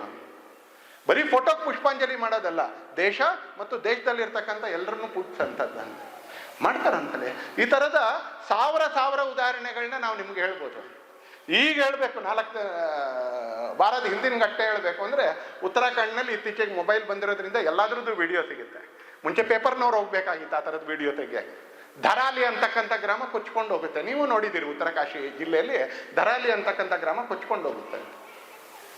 ಆ ಧರಾಲಿ ಗ್ರಾಮಕ್ಕೆ ಅನಿವಾರ್ಯವಾಗಿ ಸರ್ಕಾರ ಪ್ರವೇಶ ಮಾಡಕ್ಕೆ 3 ದಿನ ಆಗುತ್ತೆ. ಅನಿವಾರ್ಯ, ಏನು ಮಾಡೋಕ್ಕಾಗಿಲ್ಲ. ಮುಖ್ಯಮಂತ್ರಿ ಭಾಳ ಸಾಹಸ ಮಾಡಿ ಅವತ್ತು ಸಾಯಂಕಾಲ ಇಳಿತ. ಮಧ್ಯಾಹ್ನ 11-11:30 ಆಗಿತ್ತು. ನಾನು ಮುಖ್ಯಮಂತ್ರಿಗಳಿಗೆ ಫೋನ್ ಮಾಡಿದಾಗ ಪ್ರಯತ್ನ ಮಾಡ್ತಾ ಇದ್ದೀನಿ, ಎಲ್ಲೂ ಇಳಿಯೋಕ್ಕಾಗ್ತಾ ಇಲ್ಲ, ಎಲ್ಲೂ ಹೋಗೋಕ್ಕಾಗ್ತಾ ಇಲ್ಲ. 5 ಗಂಟೆ ಅಷ್ಟೊತ್ತಿಗೆ ಫೋನ್ ಮಾಡಿದ್ರು, ಇಲ್ಲ ಇಳಿದಿದ್ದೀನಿ, ಬಟ್ ಇಳಿದಿರೋನು ನಾನೊಬ್ಬನೇ, ನಾನು ಏನೂ ಮಾಡೋಕ್ಕಾಗಲ್ಲ, ಬಟ್ ಇಲ್ಲೇ ಇರ್ತೀನಿ ಇವತ್ತು ರಾತ್ರಿ ಅಂತ ಹೇಳಿದ್ರು ಅಂತ. ಆ ಧರಾಲಿ ಅಂತಕ್ಕಂಥ ಗ್ರಾಮಕ್ಕೆ ಸರ್ಕಾರ ಪ್ರವೇಶ ಮಾಡೋದು ಇಷ್ಟು ಕಷ್ಟ. 3.5 ಕಿಲೋಮೀಟ್ರು ಮಣ್ಣು ಜರ್ಕೊಂಬಂದ್ಬಿಟ್ಟಿತ್ತು. ಅದನ್ನ ದಾಟ್ಕೊಂಡು ನಡ್ಕೊಂಡು ಬರಬೇಕಾಗಿತ್ತು ಪೊಲೀಸ್ನವರು ಮತ್ತು ರೆವಿನ್ಯೂ ಆಫೀಸರ್ಸ್. ಭಾಳ ಕಷ್ಟಪಟ್ಟು ಮುಖ್ಯಮಂತ್ರಿ ಅಲ್ಲಿ ಲ್ಯಾಂಡ್ ಆಗ್ತಾರ ಅಂತಲೇ. ಆದರೆ ಮುಖ್ಯಮಂತ್ರಿ ಲ್ಯಾಂಡ್ ಆಗೋಕ್ಕೆ ಭಾಳ ಕಷ್ಟ ಆಗುವಂಥ ಜಾಗದಲ್ಲಿ ಆ ಎಲ್ಲಿ ಆಪತ್ತು ನಡೆದಿತ್ತಲ್ಲ, ಆ ಏರಿಯಾದಲ್ಲಿ ಇರ್ತಕ್ಕಂಥ ಸ್ವಯಂ ಸೇವಕರು ತಮ್ಮ ದುಃಖ ದೊಡ್ಡದು ಅಂತ ಅನ್ಕೊಳ್ಳಿಲ್ಲ. ಕೇಶವ್ ಕುಮಾರ್ ತರದ್ದೇ, ಹರೀಶ್ ಬಾಬು ತರದವರೇ ಒಬ್ಬರು ಸಂಘ ಚಾಲಕರಲ್ಲಿ, ವಿಭಾಗ ಸಂಘ ಚಾಲಕರು. ಆ ವಿಭಾಗ ಸಂಘ ಚಾಲಕರು ಅದೇ ಪರಿಸರದಲ್ಲಿ ಇದ್ದವರು. ಅವ್ರು ನಡೆಯಕ್ಕೆ ಸಾಧ್ಯ ಇತ್ತು, ನಡ್ಕೊಂಡು ಪರಿಹಾರ ಕೆಲಸದಲ್ಲಿ ತೊಡಗಕ್ಕೆ ಸಾಧ್ಯ ಇತ್ತು. ಅಕ್ಕಿ ಮೂಟೆ ಹೊತ್ಕೊಂಡು ವಿಭಾಗ ಸಂಘ ಚಾಲಕರು ಮನೆಗೆ ಹೋಗ್ಬಿಟ್ಟು ಪರಿಹಾರ ಶಿಬಿರಕ್ಕೆ ಅಕ್ಕಿ ಕೊಡುವಂಥ ಕೆಲಸ ಮಾಡ್ತಾರೆ. ವಿಭಾಗ ಸಂಘ ಚಾಲಕರು, ಅಲ್ಲಿನ ವಿಭಾಗ ಸಂಘ ಚಾಲಕರು ಹತ್ರ 12 ಮೂಟೆ ಸಣ್ಣ ಚೀಲ ಅಕ್ಕಿನ ಹೊತ್ಕೊಂಡೋಗಿ ಆ ಜಾಗಕ್ಕೆ ಕೊಡ್ತಾರೆ ಅಂತಾನೆ. ನಾನೇನಾದರೂ ಮಾಡಬೇಕು, ಅವ್ರು ಬರಲಿಲ್ಲ, ಇವ್ರು ಬರಲಿಲ್ಲ, ನಮಗೆ ಚೆನ್ನಾಗಿ ಗೊತ್ತು ಅಂತಾನೆ. ಸ್ಕೂಲಲ್ಲಿ ಟೀಚರ್ ಇಲ್ಲ, ಗೌರ್ಮೆಂಟ್ ಸ್ಕೂಲಲ್ಲಿ ಟೀಚರ್ ಇಲ್ಲ, ಟೀಚರ್ ಅಪಾಯಿಂಟ್ ಮಾಡ್ತಾ ಇಲ್ಲ, MLAಗೆ ಬೈ, ಜಿಲ್ಲಾ ಪಂಚಾಯತ್ ಮೆಂಬರ್ಗೆ ಬೈ, ಸರ್ಕಾರಕ್ಕೆ ಬೈತಾ ಇರೋ. ಆದರೆ ಆ ತಾಯಿಗೆ ಬೈತಾ ಇರೋ ಒಳಗೆ ಇಷ್ಟು ಗೊತ್ತಾಗೋದಿಲ್ಲ, ನಂದು ಡಿಗ್ರಿ ಆಗಿದೆ, ನಾನೇ 2 ಗಂಟೆ ಆ ಸ್ಕೂಲಲ್ಲಿ ಟೀಚರ್ ಸಿಗೋವರೆಗೂ ಪಾಠ ಮಾಡ್ಬೋದು ಅಂತ ಆ ತಾಯಿಗೆ ಅನ್ಸೋದೇ ಇಲ್ಲ, ಅಥವಾ ಆ ವ್ಯಕ್ತಿಗೆ ಅನ್ಸೋದೇ ಇಲ್ಲ. ಯಾರು MLAಗೆ, ಜಿಲ್ಲಾ ಪಂಚಾಯತ್ ಸದಸ್ಯರಿಗೆ, ಸರ್ಕಾರಕ್ಕೆ ಬೈತಾನೇ ಇರ್ತಾರೆ. ಸಂಘದ ಕಾರ್ಯಕರ್ತರು ಚಿಕ್ಕಮಗಳೂರು ಜಿಲ್ಲೆಯಲ್ಲಿ ಒಂದು ಗ್ರಾಮದಲ್ಲಿ ಊರಲ್ಲಿ ಮದುವೆ ಆಗಿ ಬಂದಿರತಕ್ಕಂಥ ಎಲ್ಲ ಹೆಣ್ಮಕ್ಳು ಒಂದು ಮೀಟಿಂಗ್ ಸೇರಿಸಿದ್ರು.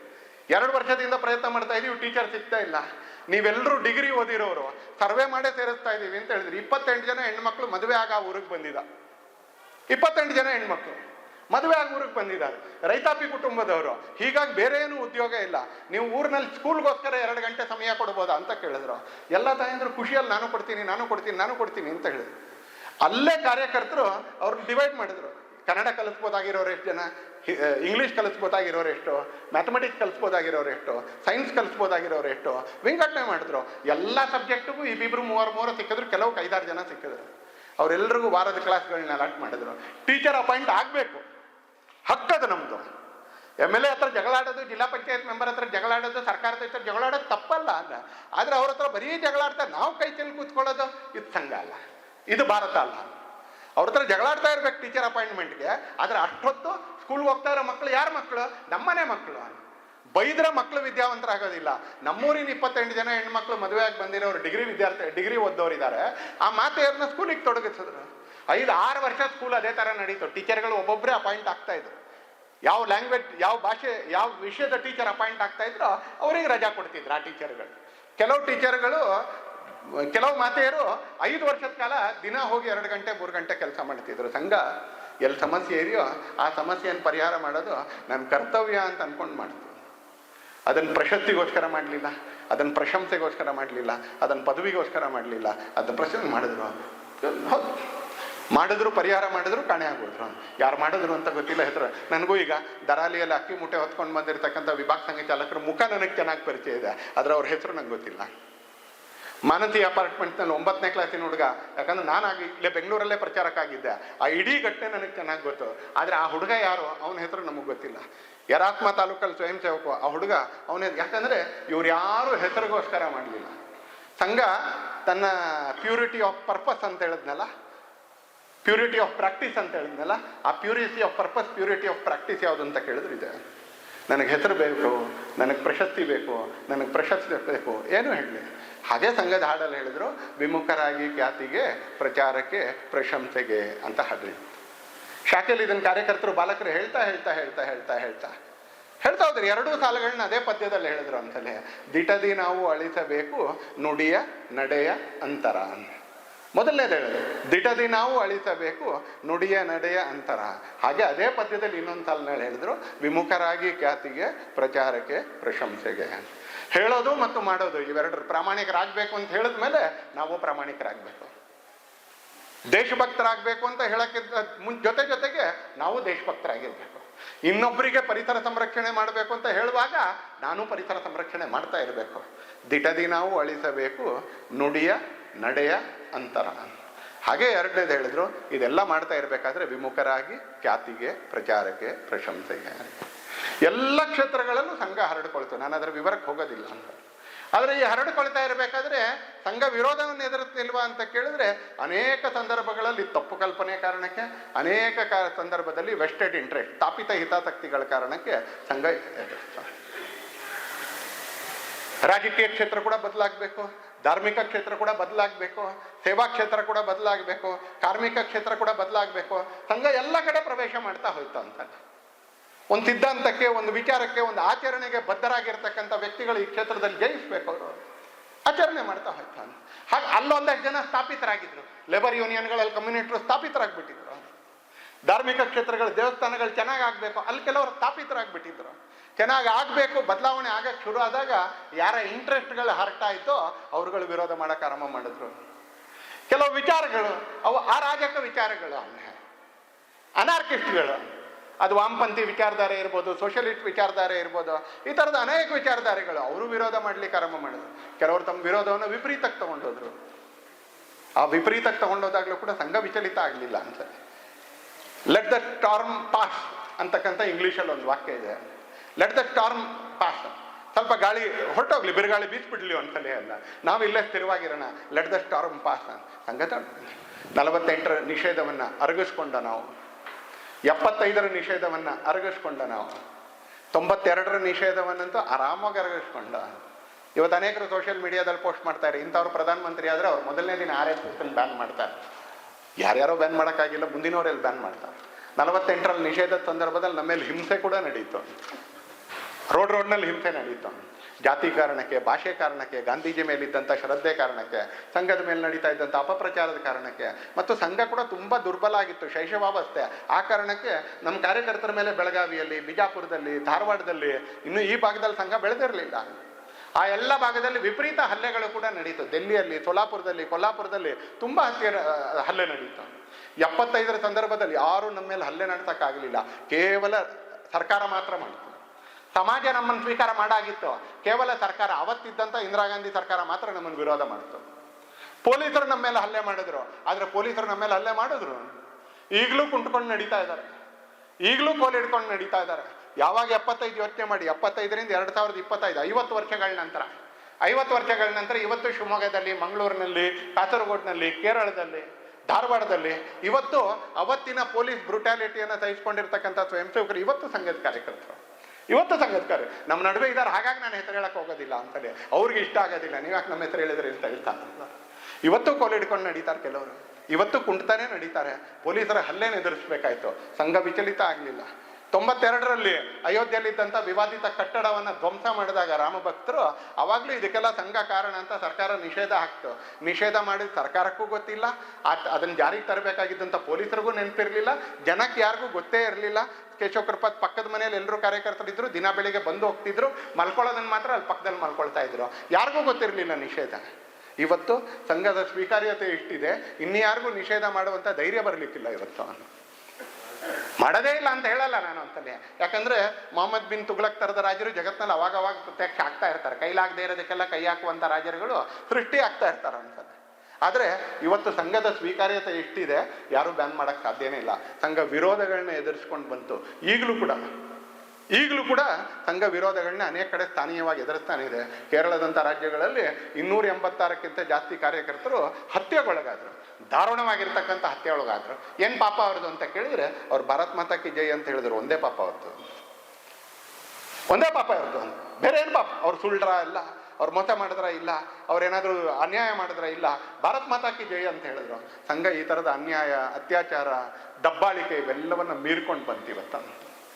ಇವತ್ತು ಸಂಘ ವಿಶ್ವದ ಎಲ್ಲ ಕಡೆಗಳಲ್ಲಿ ಬೇರೆ ಬೇರೆ ಸ್ವರೂಪದಲ್ಲಿ ಇವತ್ತು ಕೆಲಸ ಮಾಡ್ತಾ ಇದೆ. ಅಂಥ ಒಂದು ಪುಣ್ಯದ ಕಾಲದಲ್ಲಿ, ಅಂಥ ಒಂದು ಶ್ರೇಷ್ಠವಾದ ಕಾಲದಲ್ಲಿ ನಾವು 100ನೇ ವರ್ಷದ ಆಚರಣೆ ನಡೀತಾ ಇದೆ. ಈಗ ಭವಿಷ್ಯದ್ದು ನಮ್ಮ ಮುಂದಿನ ಹೆಜ್ಜೆಗಳನ್ನ ಕೂಡ ನಾವು ಆಲೋಚನೆ ಮಾಡಲೇಬೇಕು. ಮೊದಲನೇದಾಗಿ ಸವಾಲುಗಳು ಮುಕ್ತಾಯ ಆಗಿದೆ ಅಂತ ಏನಿಲ್ಲ. ಸಂಘದ ಕೆಲಸ ಬೆಳೆದಂಗೆ ಸವಾಲುಗಳು ಕಾಣಿಸುತ್ತೆ. ಮನುಷ್ಯ ಮೇಲಕ್ಕೆ ಹೋದಾಗೆ ಜಾಸ್ತಿ ದೂರ ಕಾಣಿಸುತ್ತೆ. ನೆಲದ ಮೇಲೆ ನಿಂತಿದ್ದಾಗ ನನಗೆ ಕಾಂಪೌಂಡ್ ವರ್ಕ್ ಮಾತ್ರ ಕಾಣಿಸುತ್ತೆ. ಒಂದು 4 ಅಡಿ ಎತ್ತರಕ್ಕೆ ನಿಂತ್ಕೊಂಡ್ರೆ ಕಾಂಪೌಂಡ್ ಆಚೆದು ಕಾಣಿಸುತ್ತೆ. ಸಂಘ ಬೆಳೀತಾ ಇದ್ದಾಗೆ ಸಮಾಜದಲ್ಲಿ ಇರ್ತಕ್ಕಂಥ ಅನೇಕ ಸವಾಲುಗಳು ಗಮನಕ್ಕೆ ಬರಕ್ಕೆ ಆರಂಭ ಆಯಿತು. ಇವತ್ತು ಜನಸಂಖ್ಯೆ ವಿಪರೀತವಾಗಿ ಏರ್ತಾ ಇದೆ ಅನ್ನೋದು ಒಂದು ಪ್ರಶ್ನೆ ಅಂತ ಆದರೆ, ಜನಸಂಖ್ಯೆಯ ಪ್ರಮಾಣ ಇವತ್ತು ವಿಪರೀತವಾಗಿ ಬದಲಾಗ್ತಾ ಇದೆ. ಇವತ್ತು ಕೆಲವು ಜಾಗಗಳಲ್ಲಿ ನಾನು ಸಂಘದ ಕಾರ್ಯಕರ್ತ, ನಾನು ಸಂಘದ ಸ್ಥಾನೀಯ ಜವಾಬ್ದಾರಿ ಇದ್ದಾಗ ಪ್ರಚಾರಕ್ಕಾಗಕ್ಕಿಂತ ಮುಂಚೆ ನಾವು ಯಾವುದನ್ನು ಭಾಳ ಪ್ರಖ್ಯಾತವಾಗಿ ಟ್ಯಾಂಡ್ರಿ ರೋಡ್ ಅಂತ ಹೇಳ್ತಾ ಇದ್ವು. ಆ ಥರದ ಟ್ಯಾಂಡ್ರಿ ರೋಡ್ಗಳು ಮತ್ತು ಮೋದಿ ರೋಡ್ಗಳು ಪ್ರತಿ ಬಡಾವಣೆಯಲ್ಲೂ ಇವತ್ತು ಸೃಷ್ಟಿಯಾಗಿದ್ದಾವೆ. ಅಸಹಜವಾಗಿ ಎಲ್ಲ ಅನ್ಯಾಚುರಲ್ನೆಸ್ ಬರುತ್ತೋ ಅಲ್ಲಿ ಸಮಸ್ಯೆಗಳು ಸೃಷ್ಟಿ ಆಗುತ್ತೆ. ಯಾವುದೊಂದು ಡಿಮೋಗ್ರಫಿಕ್ ಪ್ರಾಬ್ಲಮ್ ಅಂತ ಹೇಳ್ತಾರೋ ಹಾಗೆ ಡಿಮೋಗ್ರಫಿಕ್ ಪ್ರಾಬ್ಲಮ್ ಇವತ್ತು ದೇಶದ ಗಡಿ ಭಾಗಗಳಲ್ಲಿ ವ್ಯಾಪಕವಾಗಿ ನಡೀತಾ ಇರಬೇಕಾದ್ರೆ ಅಲ್ಲಲ್ಲ ನಡಿಬೇಕಾದ್ರೂ ಕೂಡ ಬದಲಾಗ್ತಾ ಇದೆ. ಆ ಬದಲಾವಣೆ ಒಂದು ಷಡ್ಯಂತ್ರದ ಭಾಗವಾಗಿ ನಡೆದಾಗ, ಆ ಜನಸಂಖ್ಯೆ ಏನು ಪ್ರಮಾಣ ಬದಲಾಗುತ್ತೋ ಆ ಕಾರಣಕ್ಕೆ ಅಲ್ಲಿ ನಡಿಬಾರ್ದಾಗಿರುವಂಥ ಚಟುವಟಿಕೆಗಳು ನಡೆದಾಗ ಇದೊಂದು ಸವಾಲು. ಯಾವುದೇ ಜಾತಿ, ಯಾವುದೇ ಪಂಥ, ಯಾವುದೇ ಧರ್ಮದ ಆಚರಣೆಗಳು ಅವ್ರ ಪಾಡಿಗೆ ಅವ್ರು ಮಾಡಿದ್ರೆ ಏನು ಸಮಸ್ಯೆ ಏನಿಲ್ಲ ಅಂತಲೇ. ಆದರೆ ಯಾವುದೋ ಒಂದು ಹಂತದಲ್ಲಿ ಅಲ್ಲಿ ಗಣಪತಿ ಮೆರವಣಿಗೆ ಹೋಗೋಕ್ಕಾಗೋದಿಲ್ಲ, ಅಲ್ಲಿ ಅಮ್ಮನವ್ರ ಪೂಜೆಗೆ ಹೋಗ್ತಾ ಇರ್ತಕ್ಕಂಥ ನಮ್ಮ ತಾಯಂದ್ರು ಅಕ್ಕ ತಂಗಿಯರು ಅವ್ರು ಗೌರವಯುತವಾಗಿ ನಡ್ಕೊಂಡು ಹೋಗೋಕ್ಕಾಗೋದಿಲ್ಲ ಅಂತ ಹೇಳಿದಾಗ ಅಲ್ಲಿ ಸಮಸ್ಯೆ ಆರಂಭ ಆಗುತ್ತೆ ಅಂತೇಳಿ. ಇವತ್ತು ಮುಂಚೆ ಅದು ಗಡಿ ಭಾಗದಲ್ಲಿತ್ತು, ಊರಿನಲ್ಲಿ ಒಂದು ಕಡೆ ಇತ್ತು, ಇವತ್ತು ಪ್ರತಿ ಬಡಾವಣೆಯಲ್ಲಿ ಅಂಥದ್ದೊಂದು ಜಾಗ ಸೃಷ್ಟಿ ಆಗ್ತಾ ಇದೆ. ಇವತ್ತು ಡಿಮೋಗ್ರಫಿಕ್ ಕಾನ್ಫ್ಲಿಕ್ಟ್ಗಳು ಎಲ್ಲ ಕಡೆಗಳಲ್ಲಿ ಬೆಳೀತಾ ಇದ್ದಾರೆ. ಎರಡನೇದು, ಹೇಗೆ ತಂತ್ರಜ್ಞಾನ ಬೆಳೀತಾ ಬಂತು, ಆ ತಂತ್ರಜ್ಞಾನದ ಕಾರಣಕ್ಕೆ ಇವತ್ತು ಮನೆಗಳಲ್ಲಿ ಏನು ಅಸಹಜತೆ, ಅಸ್ವಸ್ಥತೆ ನಿರ್ಮಾಣ ಆಗಬೇಕೋ ಅವೆಲ್ಲ ನಿರ್ಮಾಣ ಆಗ್ಲಿಕ್ಕೆ ಆರಂಭ ಆಗಿದೆ ಅಂತ ನೀವೇ ಯೋಚನೆ ಮಾಡ್ಕೊಂಡ್ರೆ ನಿಮ್ಮ ಮನೇಲಿ. ಇದಕ್ಕೆ ಯಾರೋ ಬದಲಾಗ್ತಾ ಇರ್ತಕ್ಕಂಥ ಮುಸ್ಲಿಂ ಜನಸಂಖ್ಯೆ ಕಾರಣ ಅಲ್ಲ, ನಡೀತಾ ಇರ್ತಕ್ಕಂಥ ಮತಾಂತರ ಕಾರಣ ಅಲ್ಲ, ಅಥವಾ ಇನ್ಯಾವುದೋ ರಾಜಕೀಯ ಶಕ್ತಿಗಳ ಕಾರಣ ಅಲ್ಲ, ಇನ್ಯಾವುದೋ ರಾಜಕೀಯ ಶಕ್ತಿ ಕಾರಣ ಅಲ್ಲ. ಆದರೆ ಕೈಯಲ್ಲಿ ಬಂದಿರತಕ್ಕಂಥ ಮೊಬೈಲ್ ಹಾವಳಿ ಕಾರಣಕ್ಕೆ ನಮ್ಮ ಮನೆ ಒಳಗಡೆ ಬಂದಿರತಕ್ಕಂಥ ಶಿಥಿಲತೆಗಳು ಎಷ್ಟು ಅಂತ ನೀವೇ ಯೋಚನೆ ಮಾಡಿ. ನಾನು ಹೋಗೋ ಅನೇಕ ಮನೆಗಳಲ್ಲಿ, ಅದ್ರ ಪೈಕಿ ಕೆಲವು ಮನೆಗಳಲ್ಲಿ ಮನೇಲಿ ಸಣ್ಣ ಮಗು ಅಳಕ್ಕೆ ಶುರು ಮಾಡಿದ್ರೆ ಮೊಬೈಲಲ್ಲಿ ಏನೋ ಒಂದು ಮೊಬೈಲ್ ಗೇಮ್ ಹಾಕ್ಬಿಟ್ಟು ಅದ್ರ ಕೈ ಕೊಟ್ಬಿಡ್ತಾರೋ ಅಂತಲ್ಲಿ. ಈ ತಾಯಿಗೆ ಕತೆ ಹೇಳೋದು, ಆ ಮನೇಲಿ ಇರ್ತಕ್ಕಂಥ ಅಜ್ಜಿಗೆ ಹಾಡು ಹೇಳೋದು, ಅಥವಾ ಮಗುನ ಇಟ್ಕೊಳ್ಳೋದು, ಮಗು ಜೊತೆ 2 ಗಂಟೆ 3 ಗಂಟೆ ಇರೋದು ಸ್ವಭಾವ ಕಳ್ಕೊಂಡ್ಬಿಟ್ಟಿದೆ ಅಂತಲ್ಲಿ. ಅದಕ್ಕೊಂದು ಮೊಬೈಲ್ ಕಟ್ಬಿಡ್ತಾರೆ. ಹೀಗೆ ತಂತ್ರಜ್ಞಾನದ ಕಾರಣಕ್ಕೆ ಮನೆ ಒಳಗಡೆ ಬಂದಿರತಕ್ಕಂಥ ಶಿಥಿಲತೆ, ಇದಕ್ಕೆ ಯಾರು ಹೊರಗಡೆ ಅವ್ರ ಕಾರಣ ಅಲ್ಲ, ಇದಕ್ಕೆ ನಾವು ಕಾರಣ ಅಂತಾರೆ. ನಮ್ಮ ಜೀವನ ಶೈಲಿ ಕಾರಣಕ್ಕೆ ಇವತ್ತು ಪರಿಸರದ ಸಮಸ್ಯೆಗಳು ಏನು ಸೃಷ್ಟಿ ಆಗ್ತಾ ಇದೆ, ನಮ್ಮ ಜೀವನ ಶೈಲಿ ಕಾರಣಕ್ಕೆ ಏನು ಪರಿಸರದ ಸಮಸ್ಯೆಗಳು ಸೃಷ್ಟಿ ಆಗ್ತಾ ಇದೆ. ಇದಕ್ಕೆ ಯಾರೋ ಅಮೆರಿಕಾನೋ, ಇಂಗ್ಲೆಂಡೋ, ಸೌದಿ ಅರೇಬಿಯಾನೋ, ಕುವೈತೋ ಅವ್ರ ಕಾರಣ ಅಲ್ಲ, ಇದಕ್ಕೆ ನಾವೇ ಕಾರಣ ಅಂತ. ಸಂಘ ಇವೆಲ್ಲವನ್ನು ನಿಧಾನಕ್ಕೆ ಈ ಸವಾಲುಗಳನ್ನ ಅಡ್ರೆಸ್ ಮಾಡ್ಲಿಕ್ಕೆ ಆರಂಭ ಮಾಡ್ತಾನೆ. ಸಂಘ ಇವತ್ತು ಈ ಸಮಸ್ಯೆಗಳನ್ನ ಅಡ್ರೆಸ್ ಮಾಡ್ಲಿಕ್ಕೆ ಆರಂಭ ಮಾಡಿದ್ದಾನೆ. ಸಮಾಜ ಯಾವ ರೀತಿಯಲ್ಲಿ ಧನಾತ್ಮಕವಾಗಿ ಬದಲಾವಣೆ ಆಗಬೇಕೋ ಆ ರೀತಿಯಲ್ಲಿ ಧನಾತ್ಮಕವಾಗಿ ಬದಲಾವಣೆ ಆಗುವಂಥ ದಿಕ್ಕಿನಲ್ಲಿ ಸಂಘ ಕೆಲಸ ಮಾಡಬೇಕು. ಇವತ್ತು ಜಗತ್ತಿನಲ್ಲಿ ಈ ವಿಚಾರಗಳನ್ನ ಇಟ್ಕೊಂಡು ಕೆಲಸ ಮಾಡ್ತಾ ಇರ್ತಕ್ಕಂಥ ಒಂದು ಶ್ರೇಷ್ಠವಾಗಿರ್ತಕ್ಕಂಥ ಸಾಧನವಾಗಿ ಸಂಘ ಪರಿಣಾಮಗೊಂಡಿದೆ. ಇವತ್ತು ನಾವು ಯಾವ್ಯಾವ ವ್ಯಕ್ತಿಗಳನ್ನು ನಿರ್ಮಾಣ ಮಾಡಿ ಆಯಾಯ ಕ್ಷೇತ್ರಕ್ಕೆ ಕಳಿಸಿದ್ವೋ ಇವತ್ತು ಆ ಕ್ಷೇತ್ರದಲ್ಲಿ ಕೆಲಸ ಮಾಡ್ತಾ ಇರ್ತಕ್ಕಂಥ ವ್ಯಕ್ತಿಗಳು ಜಗತ್ತಿನಲ್ಲಿ ಈ ಸಂದೇಶವನ್ನು ಹರಡ್ತಾ ಇದ್ದಾರೆ. ಸಂಘ ಈ ದೇಶಕ್ಕೆ ಎರಡು ಅತ್ಯುತ್ತಮವಾಗಿರ್ತಕ್ಕಂಥ ಪ್ರಧಾನಮಂತ್ರಿಗಳನ್ನ ಕೊಡ್ತು. ಅಟಲ್ ಜಿಯವ್ರನ್ನು ಕೊಡ್ತು, ನರೇಂದ್ರ ಮೋದಿ ಅವ್ರನ್ನು ಕೊಡ್ತು. ಅವರು ಪ್ರಧಾನಮಂತ್ರಿಗಳಾಗಿ ಒಂದಷ್ಟು ರಸ್ತೆ ನಿರ್ಮಾಣ ಮಾಡಿದ್ರು, ಒಂದಷ್ಟು ರೈಲ್ ನಿರ್ಮಾಣ ಮಾಡಿದ್ರು, ಅದು ಎರಡನೇ ಪ್ರಶ್ನೆ. ಆದರೆ ವಿಶ್ವಕ್ಕೆಂತ ಸಂದೇಶ ಕೊಟ್ಟರು ಅವರು. ಇತ್ತೀಚೆಗೆ G20 ನಡೆದಾಗ ಆ G20ಯ ಘೋಷವಾಕ್ಯ ಏನು ಅಂತ ಕೇಳಿದ್ರೆ, one earth, one family, one environment, ವಸುದೈವ ಕುಟುಂಬಕಂ ಅಂತಕ್ಕಂಥ ಶ್ರೇಷ್ಠವಾಗಿರ್ತಕ್ಕಂಥ ಸಂದೇಶವನ್ನ ನಾವು G20 ಸಂದರ್ಭದಲ್ಲಿ ಜಗತ್ತಿಗೆ ಕೊಡ್ತೀವಿ ಅಂತ. ಜಗತ್ತಿಗೆ ಕೊಡ್ತೀವಿ. G20ಯಲ್ಲಿ ನಾವು ಗ್ಲೋಬಲ್ ಸೌತ್ 128 ದೇಶಗಳಿರ್ತಕ್ಕಂಥ ಹಿಂದುಳಿದ ಪ್ರದೇಶವಾಗಿರ್ತಕ್ಕಂಥ ದಕ್ಷಿಣ ಸ್ಪಿಯರ್ ಏನಿದೆ ಅದರ ದೇಶಗಳಿಗೆ ನಾಯಕತ್ವ ಮಾಡ್ತೀವಿ ನಾವು. ಪರಿಸರ ಸಂರಕ್ಷಣೆಗೆ ಭಾರತ ಏನು ಕಮಿಟ್ಮೆಂಟ್ ಮಾಡಿದೆಯೋ ಆ ಕಮಿಟ್ಮೆಂಟನ್ನು ಪೂರೈಸುತ್ತೆ. ಇವೆಲ್ಲವೂ ಸಂಘದ ಸ್ವಯಂ ಸೇವಕ ಅನ್ನೋ ಕಾರಣಕ್ಕೆ ಪ್ರಧಾನಮಂತ್ರಿಗಳು ಅಥವಾ ಇನ್ಯಾರೋ ಮಾಡ್ಲಿಕ್ಕೆ ಸಾಧ್ಯ ಆಗಿರ್ತಕ್ಕ. ಯಾಕಂದ್ರೆ ಅವ್ರಿಗೆ ಈ ವಿಚಾರ ಸಿಕ್ಕಿದಲ್ಲಿ, ಅವ್ರಿಗೆ ಶಾಖೆಯಲ್ಲಿ, ಅವ್ರಿಗೆ ಸಂಘದ ಜೀವನದಲ್ಲಿ ಈ ವಿಚಾರ ಸಿಕ್ಕಿರ್ತಕ್ಕಂಥ. ಇವತ್ತು ಸ್ವಯಂ ಸೇವಕರು ತಾನು ಇರತಕ್ಕಂಥ ಕ್ಷೇತ್ರಗಳಲ್ಲಿ ಅದನ್ನು ಬದಲಾವಣೆ ಮಾಡುವಂಥ ಕೆಲಸ ಮಾಡ್ತಾ ಇದ್ದಾರೆ. ಇವತ್ತು ನಾವು ಒಂದು ದಿಕ್ಕಿನಲ್ಲಿ ಮಾನವ ಸಮಾಜ ಎದುರಿಸ್ತಾ ಇರ್ತಕ್ಕಂಥ ಎಲ್ಲ ಸಮಸ್ಯೆಗಳಿಗೆ ಉತ್ತರ ಕೊಡುವಂಥ ಪ್ರಯತ್ನ ಮಾಡ್ತಾ ಇರಬೇಕಾದ್ರೆ ನಮ್ಮ ಪರಿಸರದಲ್ಲಿ ಇರ್ತಕ್ಕಂಥ ಕೆಲವು ಸಂಗತಿಗಳಿಗೂ ನಾವು ಉತ್ತರ ಕೊಡಬೇಕು. ಹಾಗಾಗಿ ಸಂಘ ಕಳೆದ 2 ವರ್ಷಗಳಿಂದ ಪಂಚ ಪರಿವರ್ತನ ಅಂತಕ್ಕಂಥ ಹೆಸರಿನಲ್ಲಿ 5 ಟ್ರಾನ್ಸ್ಫಾರ್ಮೇಷನ್, ಸೋಷಿಯಲ್ ಟ್ರಾನ್ಸ್ಫಾರ್ಮೇಷನ್ಸ್ ಅಂತಕ್ಕಂಥ ಹೆಸರಿನಲ್ಲಿ ಅದು 5 ಚಟುವಟಿಕೆಗಳನ್ನ ತಗೊಂಡು ನಾನು ಅದ್ರ ಬಗ್ಗೆ ಹೇಳಿ ನನ್ನ ಈ ವಿಷಯವನ್ನು ಮುಕ್ತಾಯ ಮಾಡ್ತೀನಿ ಅಂತಾನೆ.